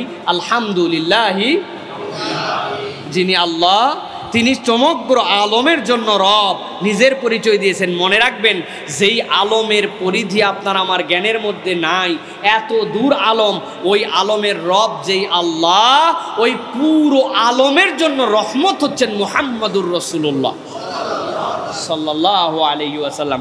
রাসূলুল্লাহ সাল্লাল্লাহু আলাইহি ওয়াসাল্লাম আরেকটা হাদিস বলেছেন, দারেমির মধ্যে এসেছে, রাসূল সাল্লাল্লাহু আলাইহি ওয়াসাল্লাম নিজের একটা পরিচয় দিয়েছেন। রাসূল বলছেন, ইয়া আইয়ুহান নাস ইন্নামা আনা মুহদাহ, জেনে রাখো আমি দুনিয়ার মানুষের জন্য হাদিয়া স্বরূপ, দুনিয়ার মানুষের জন্য আমি উপহার স্বরূপ। সেই উপহারটা কি? আল্লাহ আমাকে রহমত করে পাঠাইছে। রাসূল সাল্লাল্লাহু আলাইহি ওয়াসাল্লাম দুনিয়ার মানুষের জন্য কি? উপহার। উপহার মুহাম্মদুর রাসূলুল্লাহ সাল্লাল্লাহু আলাইহি ওয়াসাল্লাম উপহার। সেই উপহারটা হচ্ছে রহমতের উপহার। সুবহানাল্লাহ। রাসূলুল্লাহ সাল্লাল্লাহু আলাইহি ওয়াসাল্লাম এই জন্য পরিবারের মধ্যে সবচেয়ে বেশি বিবাহিত জীবনে তিনি দয়াদ্র মানুষ ছিলেন। তার দয়া পরিবারের প্রতি যেরকম ছিল, স্ত্রীদের প্রতি ছিল, এটা বেলা নজির, এর কোনো নজির নাই প্রিয় ভাইয়েরা। হাদিসের মধ্যে আসছে, কেউ যদি আল্লাহর কাছ থেকে কল্যাণ পেতে চায়, আল্লাহ রাসূল সাল্লাল্লাহু আলাইহি ওয়াসাল্লাম বলছেন সে যেন মানুষের এবং পরিবারের প্রতি দয়াদ্র হয়। আল্লাহ রাসূল সাল্লাল্লাহু আলাইহি ওয়াসাল্লাম বলছেন, যে নিজের প্রতি দয়া চায় সে যেন পরিবার এবং মানুষের প্রতি দয়াদ্র হয়। আপনি আমি একটু নিজের জীবনে মিলায় দেখি, আল্লাহর কাছে রাত দিন হাত তুলে আল্লাহুম্মা আফতাহ আলাইনা আবওয়াবা রাহমাতিক, আয় আল্লাহ আসমানের যাবতীয় রহমতের দুয়ার আমার জন্য খুলে দে। সকাল সন্ধ্যা দুপুর রাত, সকাল সন্ধ্যা দুপুর রাত আমরা আল্লাহর কাছে এই দোয়া করি, এই কামনা করি, কিন্তু আমরা দেখতে পাই যে আমরা নিজেরাই অন্যদের প্রতি দয়া করি না। দয়া করি? একটু হিসাব করে দেখেন, আমরা দয়ার থেকে সরে গেছি, অথচ রাসূলুল্লাহ সাল্লাল্লাহু আলাইহি ওয়াসাল্লাম দয়াদ্র ছিলেন। আমরা কত ক্ষেত্রে তো আর কোনো মার্জিন নাই, আমরা এগুলো কখনো তাকায়ও দেখি না যে আমরা দয়া করি না। আমাদের প্রত্যেকের অধীনস্থ চাকর বাকর আছে, প্রত্যেকের বাড়িতে আমাদের অনেকের কাজের বুয়া আছে, খালা আছে, ছোট ছোট বাচ্চারা অনেক সময় অসহায় দুস্থ অনেক বাচ্চাদেরকে আমরা আমাদের কাজের সহযোগিতার জন্য বাড়িতে নিয়ে আসি, আনি না ভাই? আল্লাহ রাসূল সাল্লাল্লাহু আলাইহি ওয়াসাল্লাম যখন মৃত্যু সজ্জায়, যখন রাসূলুল্লাহ সাল্লাল্লাহু আলাইহি ওয়াসাল্লাম আয়েশা সিদ্দিকা রাদিয়াল্লাহু তাআলা আনহার কোলের উপরে মাথা দিয়ে আসেন, এখনই রাসূল সাল্লাল্লাহু আলাইহি ওয়াসাল্লামের রূহ মুবারক বেরিয়ে যাবে, রফিকুল উলা আল্লাহর সাথে মিলিত হবে। আল্লাহ রাসূল সাল্লাল্লাহু আলাইহি ওয়াসাল্লাম তখনও বলছেন, তাবৎ পৃথিবীর মানুষের দিকে তাকায়, আসসালাত ওয়া মা মালাকাত আইমানুকুম, তোমাদের জন্য আমি বলছি সালাত, সালাত, এটাতে গাফলতি করো না, এটা যেন ছেড়ে দিও না, এটার থেকে মনোযোগ হারায়ও না। আসসালাত আসসালাত ওয়া মা মালাকাত আইমানুকুম, তোমাদের অধীনস্থদের ব্যাপারে তোমরা সতর্ক হও, সতর্ক হও।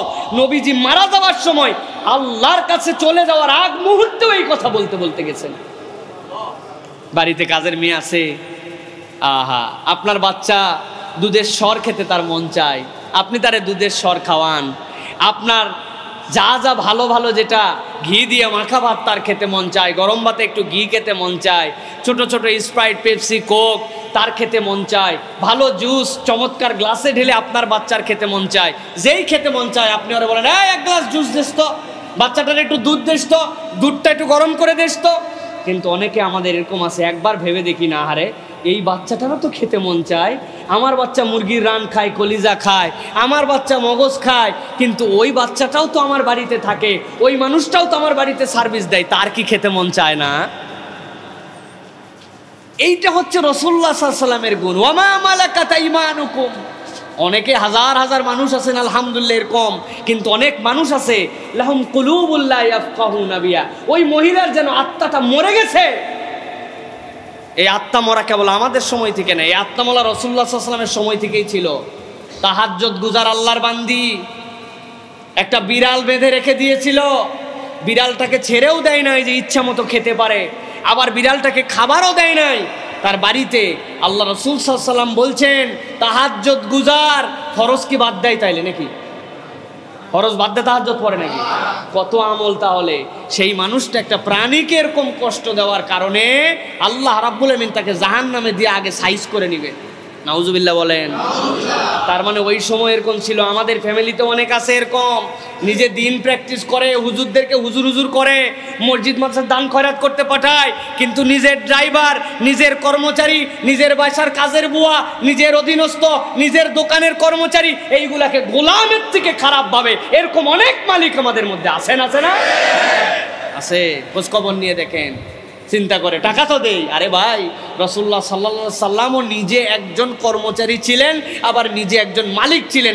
কর্মচারীর সাথে কি আচরণ করতে হবে সেটাও দেখিয়েছেন, আবার কর্মচারী হিসাবে কতটুকু দায়িত্ব সচেতন হতে হবে এটাও রাসূল দেখাইছেন। আপনি বড় চালাক কর্মচারী, মালিকের কথা বললে আপনার খুব আনন্দ হয়, কিন্তু আপনি জোহরের নামাজের ব্রেকের নাম করে আসার পরে আপনি জোহরের নামাজ যতটুকু পড়েন কি না পড়েন, বাইরে ডুড্ডামি করেন, ফাঁকি দেন, আসেন দেরি করে, যান আগে ধান্দা করেন, আপনার হারাম ইনকাম হয়, এটাও আপনাকে মাথায় নিতে হবে। দুয়ের সমন্বয়ের নাম ইসলাম, ঠিক কিনা? প্রিয় ভাইয়েরা, রাসূলুল্লাহ সাল্লাল্লাহু আলাইহি ওয়াসাল্লাম তাহলে দয়াদ্র মানুষ ছিলেন। প্রিয় ভাইয়েরা, ভালো করে খেয়াল করেন, সহজ একটা বুদ্ধি আল্লাহ রাসূল সাল্লাল্লাহু আলাইহি ওয়াসাল্লাম দিয়ে গেছেন।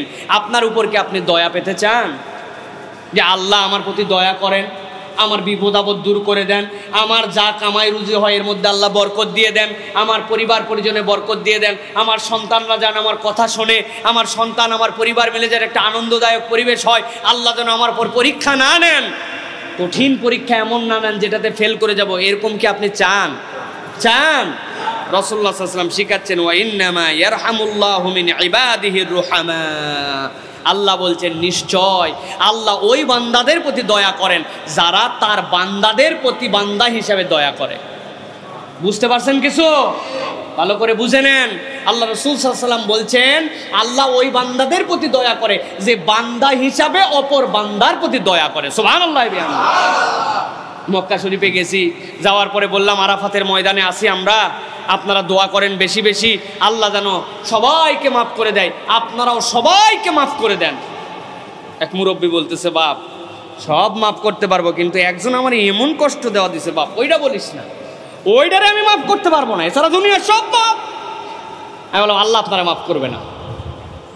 আরাফাতের ময়দানে আপনি যতই আশহাদু আল্লা ইলাহা ইল্লাল্লাহু ওয়াহদাহু লা শারীকা লাহু লাহুল মুলকু ওয়া লাহুল হামদু এই সকল কান্না আপনার আল্লাহ মাফ করবেন। এর কান্দাকাটি করাতে চুপচাপ বয়ে থাকেন আপনি, আল্লাহ আপনার মাফ করবে। কেন মাফ করবে না? আরে ভাই, আল্লাহ কারে মাফ করবে আর কারে মাফ করবে এটা বলার যোগ্যতা আমি রাখি? তাহলে আমার ইমান থাকবে নাকি?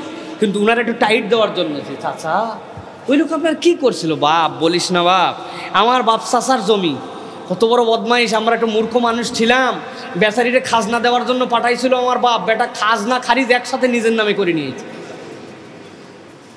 15-16 বছর কেস করার পরে আমরা জিতে সেটা নিয়ে এসেছি। অরে মাফ করি আমি, পাগল, কিয়ামতের দিন আরো বাম্পার দেওয়ার জন্য অপেক্ষা করি। আমি বললাম চাচা যা হওয়ার তো হয়ে গেছে, এত ভুল করছে, কিন্তু আপনি জীবনে কত ফজরের নামাজ বাদ দিছেন, কত জোহরের নামাজ বাদ দিছেন, সকালবেলা একদিন জমির দিকে রওনা দিছিলেন, লোকজন জিজ্ঞাসা করছিল কি ব্যাপার বাবা এত সকালে মাঠে যান, ব্যাপার কি? কয় বাবা রোদ উঠলে আমি কাজ করতে পারি না, এই জন্য একটু যাচ্ছে। আসল উদ্দেশ্য ছিল ওই পারের লোক এখন পর্যন্ত আইল কাটতে পারে নাই, ওর আইল কাটার আগে আপনার দিকে বেশি করে আইল কাটে 4 আঙ্গুল 6 আঙ্গুল একটু জমি ঠেলতে চাইছিলেন। এরকম দুর্ঘটনা 2-1 মনে হয় আস। এলাম চাচা, আমরা প্রত্যেকের নিজের জীবনের দিকে তাকালে আমরা শুধু ডানে গুনাহ বামে গুনাহ, ডানে ভুল বামে ভুল, আল্লাহর সাথে এই করতে মানা করছিল আল্লাহ সেইটা করছি সেইটা করছি, এরকম লক্ষ কোটি ভুল। আল্লাহ যদি বলে বান্দা তুই কোটি কোটি ভুলের জন্য আজকে আমার কাছে মাপ চাইতে আসছিস, আর একটা লোক তোর সাথে একটুখানি খারাপ আচরণ করছিলি, ওরে তুই মাপ করতে পারিস না, একজনরে মাপ করতে পারিস না, তোর লজ্জা নাই? তোর সারা জীবনের মাপ আমার কাছে কেমনে চাস? এই জন্য প্রিয় ভাইয়েরা, আল্লাহ রাসূল সাল্লাল্লাহু আলাইহি ওয়াসাল্লামের দেখানো সূত্র, আপনি সুখে থাকতে চান, আপনি ভালো থাকতে চান, আপনি অপরকে মাফ করে দেন, আল্লাহ আপনার মনে প্রশান্তি ঢুকায় দিবে। আর নিজের জীবনে দয়া চান, অপর ভাইয়ের প্রতি আপনি দয়াদ্র হয়ে যান। আপনার অন্তরের হালটাই হবে মানুষের প্রতি আপনার দয়া আর দয়া। আপনি কঠোর মানুষ, এইটা আপনার ভালো মানবিকতার পরিচয় নয়। নবীজিকে কেউ বলে নাই কঠোর মোহাম্মদ রাসূলুল্লাহ। নবীজির পরিচয় ছিল রুহামাউ বাইনাহুম, আমার রসুলও নরম তবিয়তওয়ালা, আমিও নরম তবিয়তওয়ালা, ঠিক কিনা? তাহলে প্রিয় ভাইরা, পরিবারের প্রতি আমাদের দ্বিতীয় দায়িত্ব হবে নম্র হওয়া। রাসূলুল্লাহ সাল্লাল্লাহু আলাইহি ওয়াসাল্লাম কেমন নম্র মানুষ ছিলেন জানেন? রাসূল সাল্লাল্লাহু আলাইহি ওয়াসাল্লামের শরীয়তের ব্যাপারে কোনো রকম ছাড় নাই। ছাড় আছে? আবু হুরায়রা রাদিয়াল্লাহু তাআলা আনহু বসে আছেন, একজন লোক হাউমাউ করে দৌড়ায় আসছে রাসূলের কাছে। ইয়া রাসূলুল্লাহ, ইয়া হাবিবাল্লাহ, হালাকতু নাফসি, আমি আমার জীবনকে ধ্বংস করে ফেলেছি, আমি শেষ হয়ে গেলাম। থামো, কি হয়েছে বাবা? বলে, ইয়া রাসূলুল্লাহ, আমি রোজা ছিলাম, রোজা থেকে আমার স্ত্রীর সাথে আমি মিলিত হয়ে গেছি, রোজা থেকে স্ত্রী সহবাস করে ফেলেছি, আমার কি আর বাঁচার কায়দা আছে? হারাম, চূড়ান্ত নিষিদ্ধ কাজ আমি করে ফেলেছি। আল্লাহ রাসূল বলেন, ঠান্ডা হও, উপায় আছে। কি উপায়? বলে, তোমার কাছে কি কোনো গোলাম আছে? যদি গোলাম থাকে তাহলে এটা আজাদ করে দাও, এই গোলাম আজাদ করলে আল্লাহ তোমার এই গুনাহ মাফ করে দেবে। ইয়া রাসূলুল্লাহ, আমার কাছে কোনো গোলাম নাই, আমি গরিব মানুষ, আমি গোলাম হওয়ার পর্যায়ে, কোথায় গোলাম পাবো? আচ্ছা, তাহলে বিকল্প আছে তোমার জন্য। বিকল্প কি? তুমি টানা 2 মাস রোজা রাখবে, পারবে? চিন্তা করছে, এই রোজা 1 মাস, এর মধ্যেই যে কাম করে ফেলাইছি, আবার টানা 2 মাস। ইয়া রাসূলুল্লাহ, আমি 2 মাস রোজা রাখতে পারবো না। সরল মানুষ, আন্দাজি মাথা ঝুঁকাই চলে যায় না। ঠিক আছে ভাই, আপনি বলছেন তো, এই কথা আমি ফেলতে পারি, আমার জীবন থাকলেই কি যাইলেই কি, আপনার কথা আমি রাখবো। আসলে মুখে এক কথা, মনে কয় দৌড়মিয়া বাইরাই খালি আছে না। ইনারা এরকম চরিত্রের না। বলছি, ইয়া রাসূলুল্লাহ, না 2 মাস রোজা রাখতে পারবো না। আল্লাহ রাসূল সাল্লাল্লাহু আলাইহি ওয়াসাল্লাম বলেন, তাহলে তৃতীয় বিকল্প হচ্ছে তুমি 60 জন মিসকিনকে, যারা দরিদ্র, তাদেরকে তুমি 2 ওয়াক্ত পেট ভরে খাওয়াই দিবে, আল্লাহ তোমার এই গুনাহ মাফ করে দিবে। সামর্থ্য আছে? ইয়া রাসূলুল্লাহ, 60 জন অসম্ভব ব্যাপার, কোনোভাবেই 60 জনকে আমি খাওয়াতে পারবো না, আমার দিনপথ চলে কি না চলে।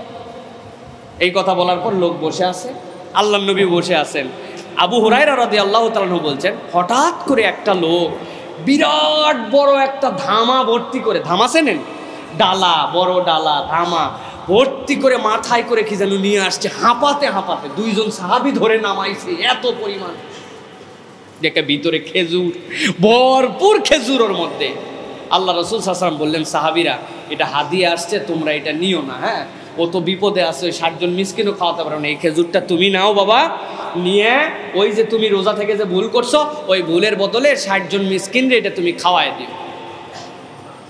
সাহাবী বলতেছে, ইয়া রাসূলুল্লাহ, 60 জন মিসকিনকে কি খাওয়াবো? আমার মহল্লাতে আমার চেয়ে বড় মিসকিনই নাই, ওই এলাকায় আমি সবচেয়ে বড় ফকির। আল্লাহর নবী এই কথা শোনার সাথে সাথে বুখারীর হাদিসের মধ্যে আসতেছে, বুখারীর 1936 নম্বর হাদিস, মুত্তাফাকুন আলাইহি হাদিস। আল্লাহর নবী জীবনে খুব কমই হাসছেন, যেই হাসিতে তার তাবাসসুম, সামনের দাঁত ছাড়া অন্য কিছু দেখা গেছে। কিন্তু ওই সাহাবী যখন বলছে, বেটা আজাদ করতে পারবি না, বেটা 60টা রোজা থাকতে পারবি না, 60 জন মিসকিনকে খাওয়াতে পারবি না, এখন একটা খাবার আসছে, আল্লাহর নবী হাদিয়া দিয়ে বলছে এইটা তুই খাওয়াবি, ও বলছে আমার তো কোনো গরিবই নাই, আমি আবার কারে খাওয়াবো। নবীজি এমন হাসছেন, নবীজির মারির দাঁত বের হয়ে গেছে। সুবহানাল্লাহ। যাও নিয়ে যাও, তুমি ওইটা নিয়ে তোমার গুনাহ মাফ। সুবহানাল্লাহ ওয়া বিহামদি। এ হচ্ছেন আপনার আমার রাসূল। তাদের সাথে সাহাবীদের এই বন্ধন ছিল, এত চমৎকার সম্পর্ক তাদের মধ্যে ছিল, তারা প্রত্যেকে একটা পরিবারের মতো ছিলেন। এখন আমাদের কি অবস্থা? আমরা আমাদের বাপের কাছে ছেলে কথা বলতে ভয় পায়, বাপ ছেলের মধ্যে দূরত্ব হতে হতে এমন একটা ডিস্টেন্স হয়ে যায়, কেউ কারো মুখ দেখে না, সম্পর্ক থাকে না। রাসূলের সাথে সাহাবীদের ফ্যামিলির এরকম ছিল না। নিজেদের জীবন ঘুরান, নিজেদের পরিবারকে সময় দিয়ে বন্ধুত্বপূর্ণ সম্পর্ক বাড়ান, ঠিক কিনা? প্রিয় ভাইয়েরা, আপনাদের কাছে শেষ করে দেব, একদম শেষের দিকে আমরা চলে আসছি। প্রিয় ভাইয়েরা, এবার আমরা বলবো আপনাদের কাছে যে মৌলিক কথাটা বলেছিলাম, কোরআনুল কারীম যদি আপনি পড়ে থাকেন তাহলে এই রাসূলুল্লাহ সাল্লাল্লাহু আলাইহি ওয়াসাল্লামের চরিত্রের বিশ্লেষণে আপনারা দেখতে পাবেন রাসূলুল্লাহ সাল্লাল্লাহু আলাইহি ওয়াসাল্লামের জীবন নিয়ে কোরআনুল কারীমের মধ্যে 9টা গুণাগুণের ব্যাপারে কতগুলো আয়াত আসছে। 1 নম্বর মহানুভবতা, রাসূল সাল্লাল্লাহু আলাইহি ওয়াসাল্লাম যে মহানুভব মানুষ ছিলেন, 315টা আয়াত আসছে রাসূলের মহানুভবতার ব্যাপারে, সুবহানাল্লাহ। সত্যবাদিতার উপরে 145টা আয়াত আসছে। রাসূল সাল্লাল্লাহু আলাইহি ওয়াসাল্লামের ধৈর্যের উপরে 90খানা আয়াত আসছে। রাসূলুল্লাহ সাল্লাল্লাহু আলাইহি ওয়াসাল্লামের ক্ষমার উপরে 43টা আয়াত আসছে। রাসূলুল্লাহ সাল্লাল্লাহু আলাইহি ওয়াসাল্লামের অনুগ্রহের উপরে 42টা আয়াত আসছে। রাসূলুল্লাহ সাল্লাল্লাহু আলাইহি ওয়াসাল্লামের আমানতদারিতার উপরে 40টা আয়াত আসছে। রাসূলুল্লাহ সাল্লাল্লাহু আলাইহি ওয়াসাল্লামের প্রতিশ্রুতি পূর্ণ করা এই অনন্য গুণ যেটা, এর উপরে 29টা আয়াত আসছে। রাসূলুল্লাহ সাল্লাল্লাহু আলাইহি ওয়াসাল্লামের ন্যায়পরায়ণতার উপরে 24টা আয়াত আসছে।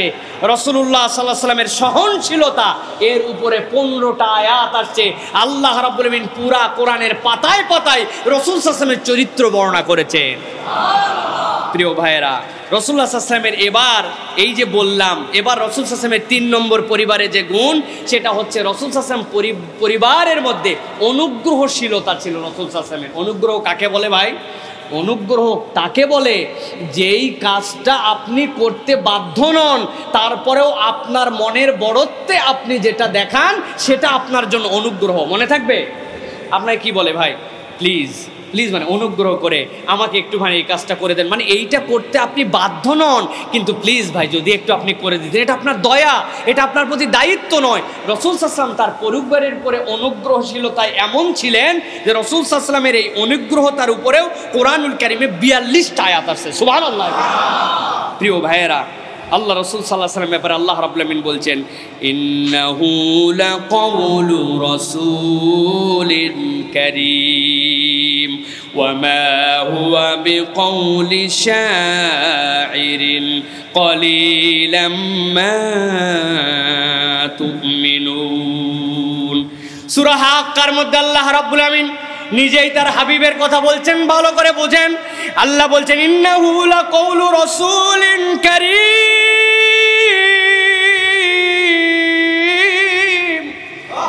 আল্লাহ রাব্বুল আলামিন বলছেন, জেনে রাখো যেই কোরআনটা আমি রসুলের মুখ দিয়ে বলাচ্ছি, সেই রসুল যে তোমাদেরকে আদর করে করে বলছে, কুনু মা সাদিকিন, তোমরা সত্যবাদীদের সাথী হও, তোমরা আল্লাহর দিকে আসো, তোমরা ব্যবসা হালাল করে করো, তোমরা পরিবারকে সময় দাও, তোমার পরিবারের কাছে তুমি যদি হও শ্রেষ্ঠ, আল্লাহর কাছেও তুমি শ্রেষ্ঠ। এই কথাগুলো যে বলছে, কে বলছে জানো নাকি? আল্লাহ বলছেন অনুগ্রহশীল এক রসুল, লাকাউলু রাসূলিন কারীম। আমি আল্লাহ তাকে বললাম, তিনি যেমন তেমন রাসূল নন, তিনি হচ্ছেন অনুগ্রহশীল রসুল, তিনি তোমাদেরকে নির্দেশ দেন, সুবহানাল্লাহ। তাহলে রসুল, যেই রসুল আমাদের জন্য অনুগ্রহশীল হিসেবে আল্লাহ দেখালেন, সেই রসুলের উম্মতকে অনুগ্রহশীলের ছায়া ছিটা ফোটাও তার মধ্যে যদি না থাকে, তাহলে কি আমরা উম্মত দাবি করতে পারবো? প্রিয় ভাইরা, তাহলে আমাদেরকে কি গুণওয়ালা হওয়ার চেষ্টা করতে হবে? আমাদেরকে অনুগ্রহশীল হওয়ার চেষ্টা করতে হবে, মানুষের কাজে আমরা সহযোগিতা করার চেষ্টা করব। আল্লাহ রসুল বলছেন, মান মাশা ফি হাজাতি আখি, কেউ যদি তার ভাইয়ের প্রয়োজনে একটুখানি হেঁটে যায়, আল্লাহর রসুলের মসজিদে ইতিকাফ করার থেকেও উত্তম। আর কেউ যদি একদিন আল্লাহর জন্য ইতিকাফ করে, আল্লাহ রাব্বুল আমিন আসমান জমিন দুই দিগন্তের মাঝে যেরকম দূরত্ব, এরকম 3 পরীক্ষা দূরত্ব জাহান্নামের সাথে তার সাথে ঘটায় দিবেন। জাহান্নামের সাথে 3 পরীক্ষা দূরত্ব ঘটবে কি করলে? একদিন ইতিকাফ করলে। একদিন যদি আল্লাহর নবীর মসজিদে ইতিকাফ করেন, অন্য সকল মসজিদে 10,000 ইতিকাফ করার থেকে মর্যাদা। আর আল্লাহ রাসূল বলছেন, কেউ যদি তার ভাইয়ের প্রয়োজনে একটুখানি হেঁটে যায়, ভাই আপনি কোনো বিপদে পড়ছেন মনে হচ্ছে, আপনি খুব টেনশনে আছেন না ভাই, কি হয়েছে ভাই? আমার মেয়েটা অসুস্থ তো ভাই, একটু হাসপাতালে দিচ্ছে। আরে টেনশন করেন না, চলেন তো আমিও যাচ্ছি, এই হাসপাতালে রিসিপশনে আমার একজন পরিচিত ছিল, অথবা আমি একটু ফোনে বলে দিচ্ছি, ভাই আপনি চিন্তা করেন না। কিছুই করেন নাই, না দিছেন টাকা, না দিছেন পয়সা, একটু ঘাড়ে হাত দিয়ে খেলে বলে দিচ্ছেন চিন্তা করেন না, আপনি দুশ্চিন্তা করছেন, চলেন আপনারা রিক্সায় তুলে দিচ্ছে, আপনি খুব পেরেশানি করতেছেন, আপনি একটু রিক্সা ভাই এদিকে তো ভাই, ভাইয়ের খুব বিপদের মধ্যে একটু তাড়াতাড়ি নিয়ে যেত ভাই। আপনি এইটুকু বলে আল্লাহকে খুশি করার জন্য, ওই ভাইয়ের দুশ্চিন্তা দূর করার জন্য কি হয়েছে, 1-1.5 মিনিট লাগছে। আল্লাহ রাব্বুল আমিন বলছেন, এইটুকু আমলে জাহান্নাম থেকে 3 পরীক্ষার দূরত্ব আল্লাহ আপনার আমার জীবনে ঘটায় দিবে। অথচ আমরা কি করি? আমরা এগুলো কাজের মধ্যে নাই, আরো বিপদে ফেলাই, মানুষকে অশান্তি ছড়ায় দেয়। উনার বিপদ শুনে বলে আগেই বলছিলাম মেয়ে আপনারা সতর্ক হতে করবেন না, আমার কথা তো মানেন নাই, বুঝেন ঠেলা এখন। বাবা, উনি আগা নিতে নাই পাশা নিতে নাই, উনি এরকম একটা ইঞ্জেকশন মেরে দিল, তাই কিনা? আমাদের বউয়েরাও এরকম হয়েছে এখন অনেক। রাসূলুল্লাহ সাল্লাল্লাহু আলাইহি ওয়াসাল্লামের বউ কেমন ছিলেন? খাদিজা রাদিয়াল্লাহু তাআলা আনহা। রাসূল সাল্লাল্লাহু আলাইহি ওয়াসাল্লাম এমন এক দৃশ্য দেখে আসছেন যেটা দেখে তিনি বেকারার, এত বড় মানুষ দেখলে, এত বড় জিব্রাইলকে দেখলে অন্য মানুষ লোডই নিতে পারতো না, আত্মা ফেটে মরে যাবে, এমন সাইজ দেখে আসছেন। আবার জড়ায় ধরে বলছে আল্লাহ রাসূল সাল্লাল্লাহু আলাইহি ওয়াসাল্লামকে, ইকরা। আল্লাহ রাসূল মানাবি করেন, কি পারো না, আবার জড়ায় ধরে ঠাসা দিয়ে ইকরা। তিনবারের ব্যাপার কোন রকম আল্লাহ রাসূল বলে চলে আসছেন। আল্লাহ রাসূল আসার পরে আমাদের বউ হলে কি হতো, তোমার আগেই বলছিলাম এই সকল নির্জন গুহা টুহাতে যাইও না, এখন কাঁপতে কাঁপতে আইছো না। বাজারে যাওয়ার সময় বলছিলাম সতর্ক হয়ে যাও, টাকা পয়সা তোমার হুঁশ নাই, আক্কেল নাই, তোমার টাকা হারাইছে তাই কি আমার বাজার না হলে চলবে নাকি? ও বাবা, কামাই করে উনি, টাকা নিয়ে বাজার করতেছে উনি, দুর্ভাগ্যক্রমে ওই দিন পকেট মারা গেছে উনি, বকা খায় বইয়ের কাছে।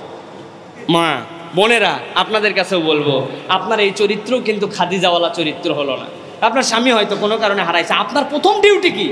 আপনার প্রথম ডিউটি খাদিজা রাদিয়াল্লাহু তাআলার ডিউটি। খাদিজা রাদিয়াল্লাহু তাআলা বলছেন, হে আল্লাহ রাসূল, ভয় পাইন না, ওয়াল্লাহি লা ইউখজিক আল্লাহ, আল্লাহর কসম আল্লাহ আপনাকে অপমানিত করতেই পারেন না। সুবহানাল্লাহ। নবীর মনে আনন্দ তখনই এসে গেছে, বাবা বাবা এত সান্ত্বনার কথা, আল্লাহর কসম আল্লাহ আপনাকে অপমানিত করতেই পারেন না। কেন পারেন না? তিনটা গুণের কথা বলে দিয়েছেন সাথে সাথে। আপনি জীবনে কারো ক্ষতি চান না, মেহমান আসলে আপনি মেহমানদারিতে একদম পটু মানুষ, আপনি গরিব মিসকিন অনাথদের সবসময় খবর নেন, যেই মানুষের এই গুণ আছে তারে কেউ অপমানিত করতে পারেন কি না? না না, আপনি ভয় পাইন না রাসূলুল্লাহ সাল্লাল্লাহু আলাইহি ওয়াসাল্লাম, আমি বলতেছি আল্লাহর কসম আপনার কিচ্ছু হবে না।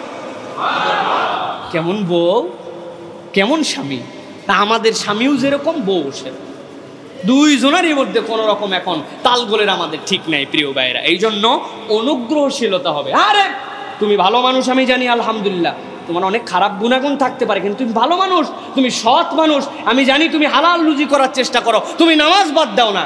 কয়টা টাকা হারাইছে, ব্যবসা একটু লস হয়েছে, সাময়িক একটু ক্ষতি হয়েছে, আমরা দুইজন মিলেই তো ইনশাল্লাহ মেনে নিচ্ছি, আল্লাহ তুমি সতের উপরে থাকবে, তারপরেও তুমি এই ট্র্যাক থেকে সরবে না, আল্লাহকে বেশি ডাকো, ইনশাল্লাহ আল্লাহ আমাদেরকে আবার ঠিক করে দিবেন। এটা রাসূলুল্লাহ সাল্লাল্লাহু আলাইহি ওয়াসাল্লামের পারিবারিক জীবনের চরিত্র। আর মিলান আপনারা, আমাদের মিল আছে কিনা, মহব্বত আছে কিনা এরকম প্রিয় ভাইরা, এটা হচ্ছে মনে রেখে চলতে হবে প্রিয় ভাইরা। এরপরে রাসূলুল্লাহ সাল্লাল্লাহু আলাইহি ওয়াসাল্লামের আরেকটা পরিচয় ছিল পরিবারকে সময় দেওয়া। আয়েশা সিদ্দিকা রাদিয়াল্লাহু তাআলা আনহা বলছেন, আপনি যে উত্তম, এই উত্তমের পরিচয় কি?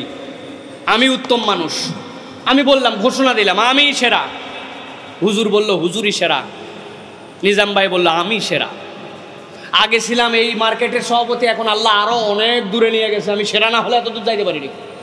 বলতে পারে না ভাই? বিভিন্ন জায়গায় বলতে পারে। আমার মুয়াজ্জিন সাহেব বলতে পারে, আমি মক্কা মদিনার সুরে আজান দেই, ঢাকা শহরে আমি সেরা। আমি সাইফুল্লাহ তো বলতেইছি নিজেই ভাব নিয়ে, আমার মতো কেউ আছে নাকি আন্দাজি। আল্লাহ রাসূল সাল্লাল্লাহু আলাইহি ওয়াসাল্লাম বলছে, আসো প্রমাণ হোক কে সেরা। একটা তোমাদেরকে মিজান দেই, একটা তোমাদের জন্য বাটকারা দেই, ওই বাটকারা ওই তুলে দিবে এক পাশে, আর বাকি পাশে তুমি উঠে পড়বে, মাপে বরাবর যদি হয় তুমি সেরা। বলে দিব বাটকারাটা, বলবো? দেখেন রাসূলুল্লাহ সাল্লাল্লাহু আলাইহি ওয়াসাল্লাম বলছেন, খৈরুকুম লিআহলিহি ওয়া আনা খৈরুকুম লিআহলি। ইবনু মাজার হাদিসের মধ্যে আসছে, রাসূল বলছেন, তোমাদের মধ্যে সর্বোত্তম মানুষ সে যে তার পরিবারের কাছে সর্বোত্তম। আর জেনে রাখো, আমি মুহাম্মদুর রাসূলুল্লাহ সাল্লাল্লাহু আলাইহি সাল্লাম আমার পরিবারের কাছে সর্বোত্তম। সুবহানাল্লাহ। একজন আসছে চেয়ারম্যান সাহেবের কাছে সার্টিফিকেট নেওয়ার জন্য। চেয়ারম্যান সাহেব, আমার একটু সার্টিফিকেট দেন, চরিত্রের সার্টিফিকেট। কি করবি রে তুই? আইসস কি করবি? একটা বয়স্ক ভাতার জন্য একটু আবেদন জমা দিব। দেখেই চিনে ফেলছে বয়স্ক ভাতার জন্য কে সার্টিফিকেট নিতে আসছে। এর আগ পর্যন্ত ওই ইউনিয়নের নাম্বার 1 গরু চোর ছিল, এখন বয়স হয়ে যাওয়ার কারণে আর গরু ধরতে পারে না, চুরি করতে পারে না, এখন বয়স্ক ভাতার জন্য আসছে। চেয়ারম্যান চিন্তা করছে, আমার এলাকার লোক এখন কি করবো, বেকায়দায় চেয়ারম্যান লিখতেছে, অমুক পিতা অমুক ইউনিয়ন, আমার জানা মতে তাহার স্বভাব চরিত্র খারাপ, রাষ্ট্রবিরোধী কোনো কাজের সাথে উনি জড়িত নয়। ইতি আরে সার্টিফিকেট, এই তো দুনিয়ার আমাদের সার্টিফিকেট না। রাসূল সাল্লাল্লাহু আলাইহি ওয়াসাল্লাম বলছেন এরকম ধানাই পানাই কোনো সার্টিফিকেটে কুলাবে না। তুমি যদি প্রমাণ দিতে চাও তুমি ভালো, তোমার পরিবারের কাছে তোমাকে সার্টিফিকেট নিতে হবে যে তুমি তোমার পরিবারের কাছে ভালো। এটার অন্যতম একটা দিক হচ্ছে চরিত্র। কি চরিত্র? আপনার স্ত্রী আপনার সাক্ষ্য দিবে আপনি কিরকম চরিত্রবান। প্রিয় ভাইয়েরা, এই জন্য আমাদের কাছে সব সময় মনে রাখতে হবে যে পরিবারের কাছে যেন আমি যেন স্বচ্ছ থাকতে পারি, পরিষ্কার থাকতে পারি। পরিবারের কাছে যেন আমার এই ক্যারেক্টার, আমাদের এই চারিত্রিক জীবনটা যেন নিষ্কলুষ হয়। আল্লাহ আমাদেরকে তৌফিক দান করবে, আল্লাহুম্মা আমিন। স্ত্রীদের সাথে রাসূল সাল্লাল্লাহু আলাইহি ওয়াসাল্লাম কিরকম ব্যবহার করতেন দুইটা উদাহরণ দিই। প্রিয় ভাইয়েরা, একটা আয়েশা সিদ্দিকা রাদিয়াল্লাহু তাআলা আনহা বলছেন, কুনতু আশরাবু আনা খায়েদ। রাসূল সাল্লাল্লাহু আলাইহি ওয়াসাল্লাম বলছেন আমি আর রাসূল সাল্লাল্লাহু আলাইহি ওয়াসাল্লাম একসাথে খাইতাম এমন অবস্থায় যেই সময়ে আমি ছিলাম ঋতুবর্তী, হায়েজা। আল্লাহ রাসূল সাল্লাল্লাহু আলাইহি ওয়াসাল্লাম এরকম গ্লাস নিলেন, নেওয়ার পরে পানি খাইলেন। খাওয়ার পরে আয়েশা সিদ্দিকাকে পানি খেয়েছেন, এরপর রসুলের কাছে দিয়েছেন। আয়েশা সিদ্দিকা রাদিয়াল্লাহু তাআলা আনহা বলছেন যে এরপরে রসুল খুঁজলেন গ্লাসের কোন জায়গাটায় আয়েশার ঠোঁট লাগানো। রসুল সাল্লাল্লাহু আলাইহি ওয়াসাল্লাম আমার হায়েজ অবস্থাতেও তিনি এইটাকে কখনো অপছন্দ করেন নাই, ওই জায়গাতে ঠোঁট লাগায়া তারপরে পানি খাইছেন। সুবহানাল্লাহ বলেন। আহা, কি সুন্দর একটা আমল, ঠিক না? আমরা এই আমল করি অবশ্য বিয়ার আগে। বিয়ার আগে ঘোরাফেরা করে না এগুলা। আমি একদিন একটা দৃশ্য দেখে অবাক হয়ে গেছি, যে বইমেলায় গেলাম কয়েকদিন আগে। তা আমি আমার গাড়ি নিয়ে গেলে যাই মাহফিল ধরতে পারবো না, জন্য আমি মোটরসাইকেলে উঠছি। মোটরসাইকেল উঠে তাড়াতাড়ি করে যাচ্ছি, সচিবালয়ের সামনে যেই গেছি, যাওয়ার পরে দেখি বিশাল জাম। তো চিন্তা করলাম এই পার হলেই তো বাইতুল মোকাররম, আমি তো চলে যেতে পারি। অতএব নামছি, নামার পরে পকেটে হাত দিয়েছি, আল্লাহর কি কাম, আমার কাছে 2-3টা 500 টাকার নোটে 1 টাকাও খুচরা নাই। মোটরসাইকেল আল্লাহ ভাড়া হয়েছে 160 না 70 টাকা, কি বেকায়দা, টাকা দেয় কেমন করে। আবার ওনারা 500 টাকা যে দিয়ে যাবো এত বড় দিল হয়নি আমার। ও আবার যে বলবে যে হুজুর আপনি না দিয়ে যান, ওরও এত বড় দিল হয় নাই। এখন 2 দিলের টানাটানিতে আসি, হঠাৎ করে 3 জন লোক আসছে, 3 জনের হাতেই 3টা ওয়াকি টকি আলা। ওয়াকি টকি মানে ওই যে ওরে কি বলে ভাই, পুলিশের ওয়ারলেস আলা। ওয়ারলেস আলা মানেই তো বুঝছেন গভর্নমেন্টের লোক। 3 জন 3 দিক দিয়ে আসে, আমার পাশে দাঁড়ায় গেছে। দাঁড়ায় বলছে হুজুর কোথায় যাবেন? আমি বললাম ভাই যে বইমেলায় যাবো। তো আপনি এখানে কি করতেছেন? আমি বললাম এই ভাড়া দিতে পারছি না। আপনি রাখেন, এই ভাড়া। ওরা পকেটের থেকে আমার ভাড়া দিয়ে, আমি বললাম ভাই আপনারা ভাড়া দিচ্ছেন কেন? বলে না আপনি, আপনার কাছেই তো দেখা করতে আমরা যাচ্ছি। আমি চিন্তা করি সুবহানাল্লাহ, আমার সাথে দেখা করতে যাচ্ছে, ব্যাপার কি? এই মূল কথা এইটা না। 3 জন, একজন এসবির, একজন ডিবির, একজন এনএসআইর লোক, ওনারা হচ্ছে এখানে ডিউটি করেন। তা আলহামদুলিল্লাহ ওনারা আমাদেরকে মহব্বত করেন। ওনারা সাথে সাথে যেই আমার পাশে আসছেন, সামনে পিছে অনেক রিক্সা ছিল, আমার আবার চোখ এদিক ওদিক তাকায় দেখতেছি যে কী অবস্থা। হঠাৎ করে দেখি কিছু কিছু হাত এক হাতের মধ্যে এরকম করেছিল। ওই ডিবি, এসবি আর এনএসআইর লোক যেই 3 জন এক জায়গায় হচ্ছে, ওইগুলো হাত দেখে সোজা হয়ে গেছে। তখন বুঝলাম এরা হাত ধরছে বিয়ার আগে না পরে। বিয়ার পরে হাত ধরলে ভয় আছে, আগে ধরলে একটু একটু ভয় আছে না ভাই? তা আমাদের এই যত সকল পীড়িত আর যত সকল কাজ, এইগুলো সব বিয়ের আগে হওয়ার কারণে পরবর্তী মহব্বত কমে গেছে, ঠিক কিনা প্রিয় ভাইরা? এই জন্য নৈতিকতা শিখতে হলে রাসূল সাল্লাল্লাহু আলাইহি ওয়াসাল্লামের থেকে আপনার চরিত্র নিতে হবে। আয়েশা সিদ্দিকা রাদিয়াল্লাহু তাআলা আনহা বলছেন আমি হায়েজ অবস্থায় রাসূল সাল্লাল্লাহু আলাইহি ওয়াসাল্লাম আমার গ্লাসে যেখানে ঠোঁট লাগাই খেতাম, সেখানে রাসূল খাইতেন আর আমরা একসাথে খাওয়া দাওয়া করতাম। সুবহানাল্লাহ। প্রিয় ভাইরা, আমাদেরকে খুব মনে রাখতে হবে রাসূলুল্লাহ সাল্লাল্লাহু আলাইহি ওয়াসাল্লামের আরো একটা হাদিস, স্ত্রীদেরকে পরিবারকে সময় দেওয়া।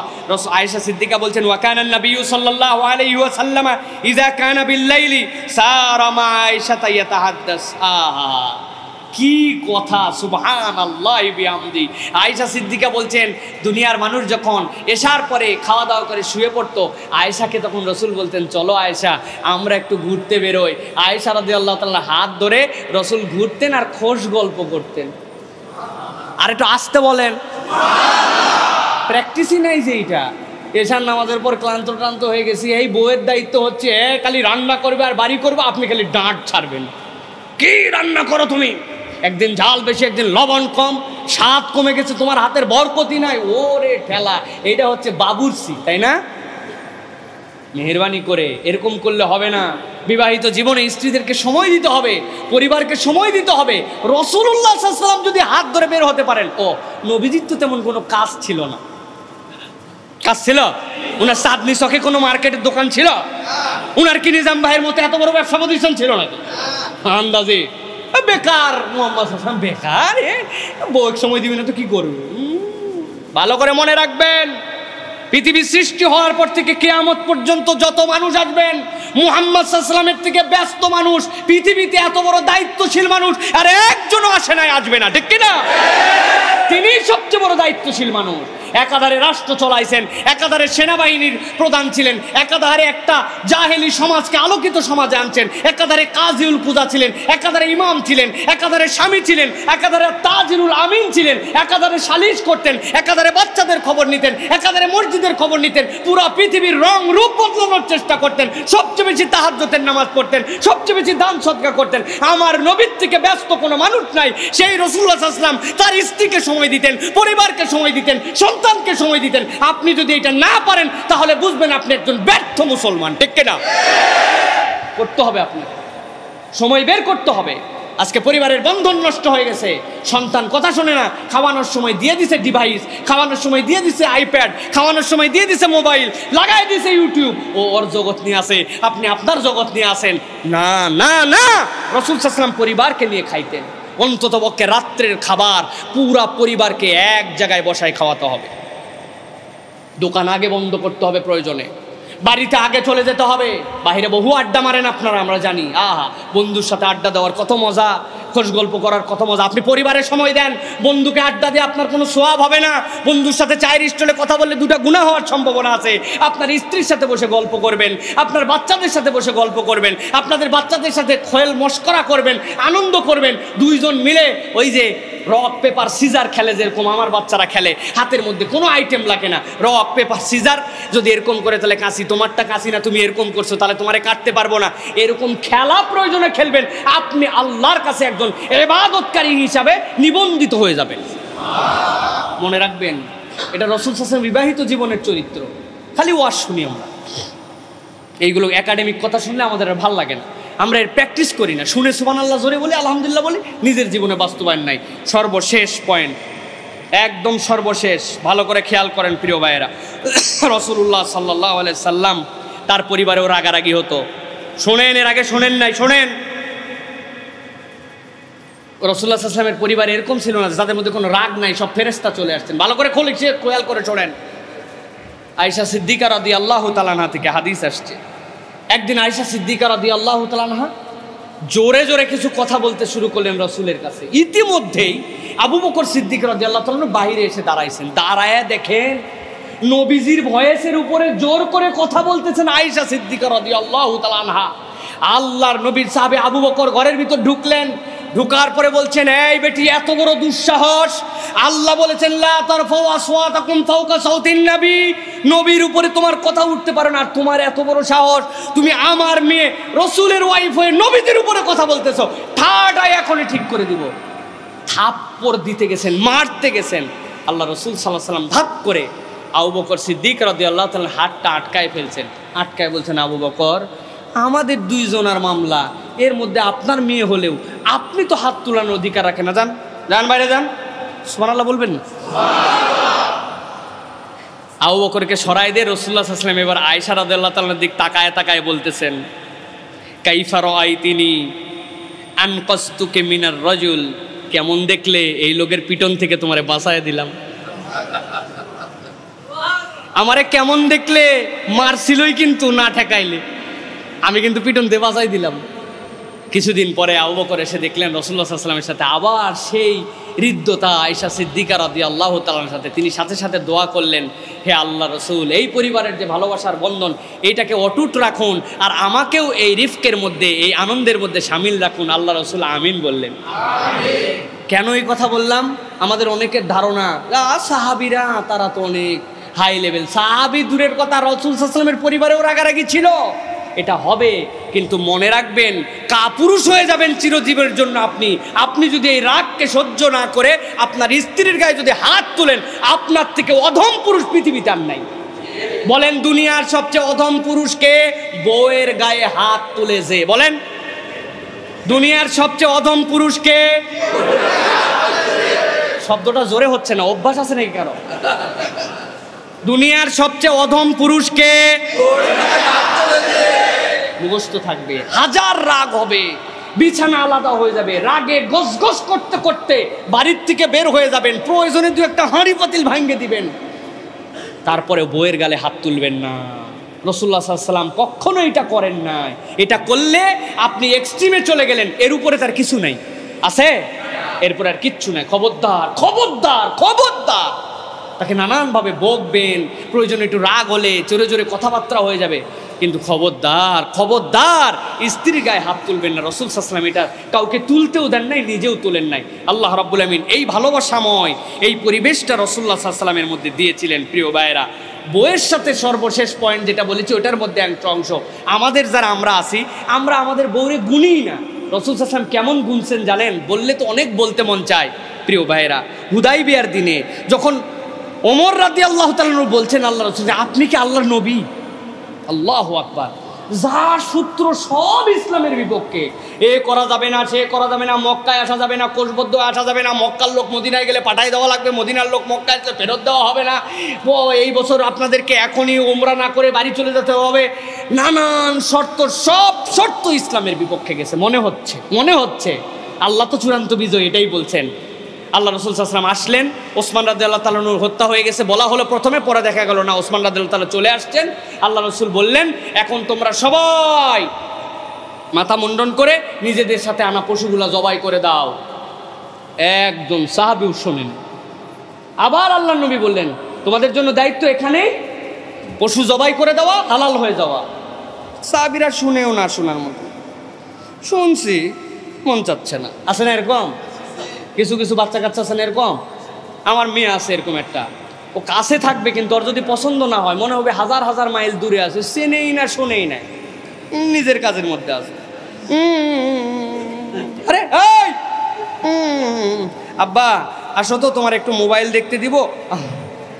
ও বাবা, সাথে সাথে শুনতে পাইছি তখন আবার। তো সাহাবীরা এরকম শুনেন না। আল্লাহ রাসূল মন খারাপ হয়ে গেছে, আহা, যেই মানুষগুলা আমি থুতু ফেললে থুতু কুড়ায় নিয়ে নেয়, আমার বলার আগে জীবন দিতে রাজি, ওরাই কাজ। বাসার ভিতরে আল্লাহ রাসূল চলে গেছেন।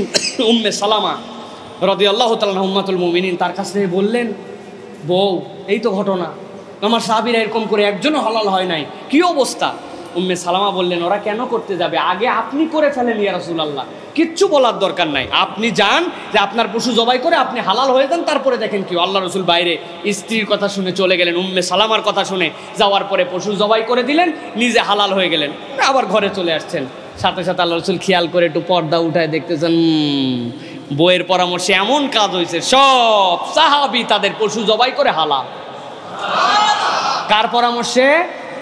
উম্মে সালমা রাদিয়াল্লাহু তাআলা একজন মেয়ে, তার পরামর্শে এই সিদ্ধান্ত।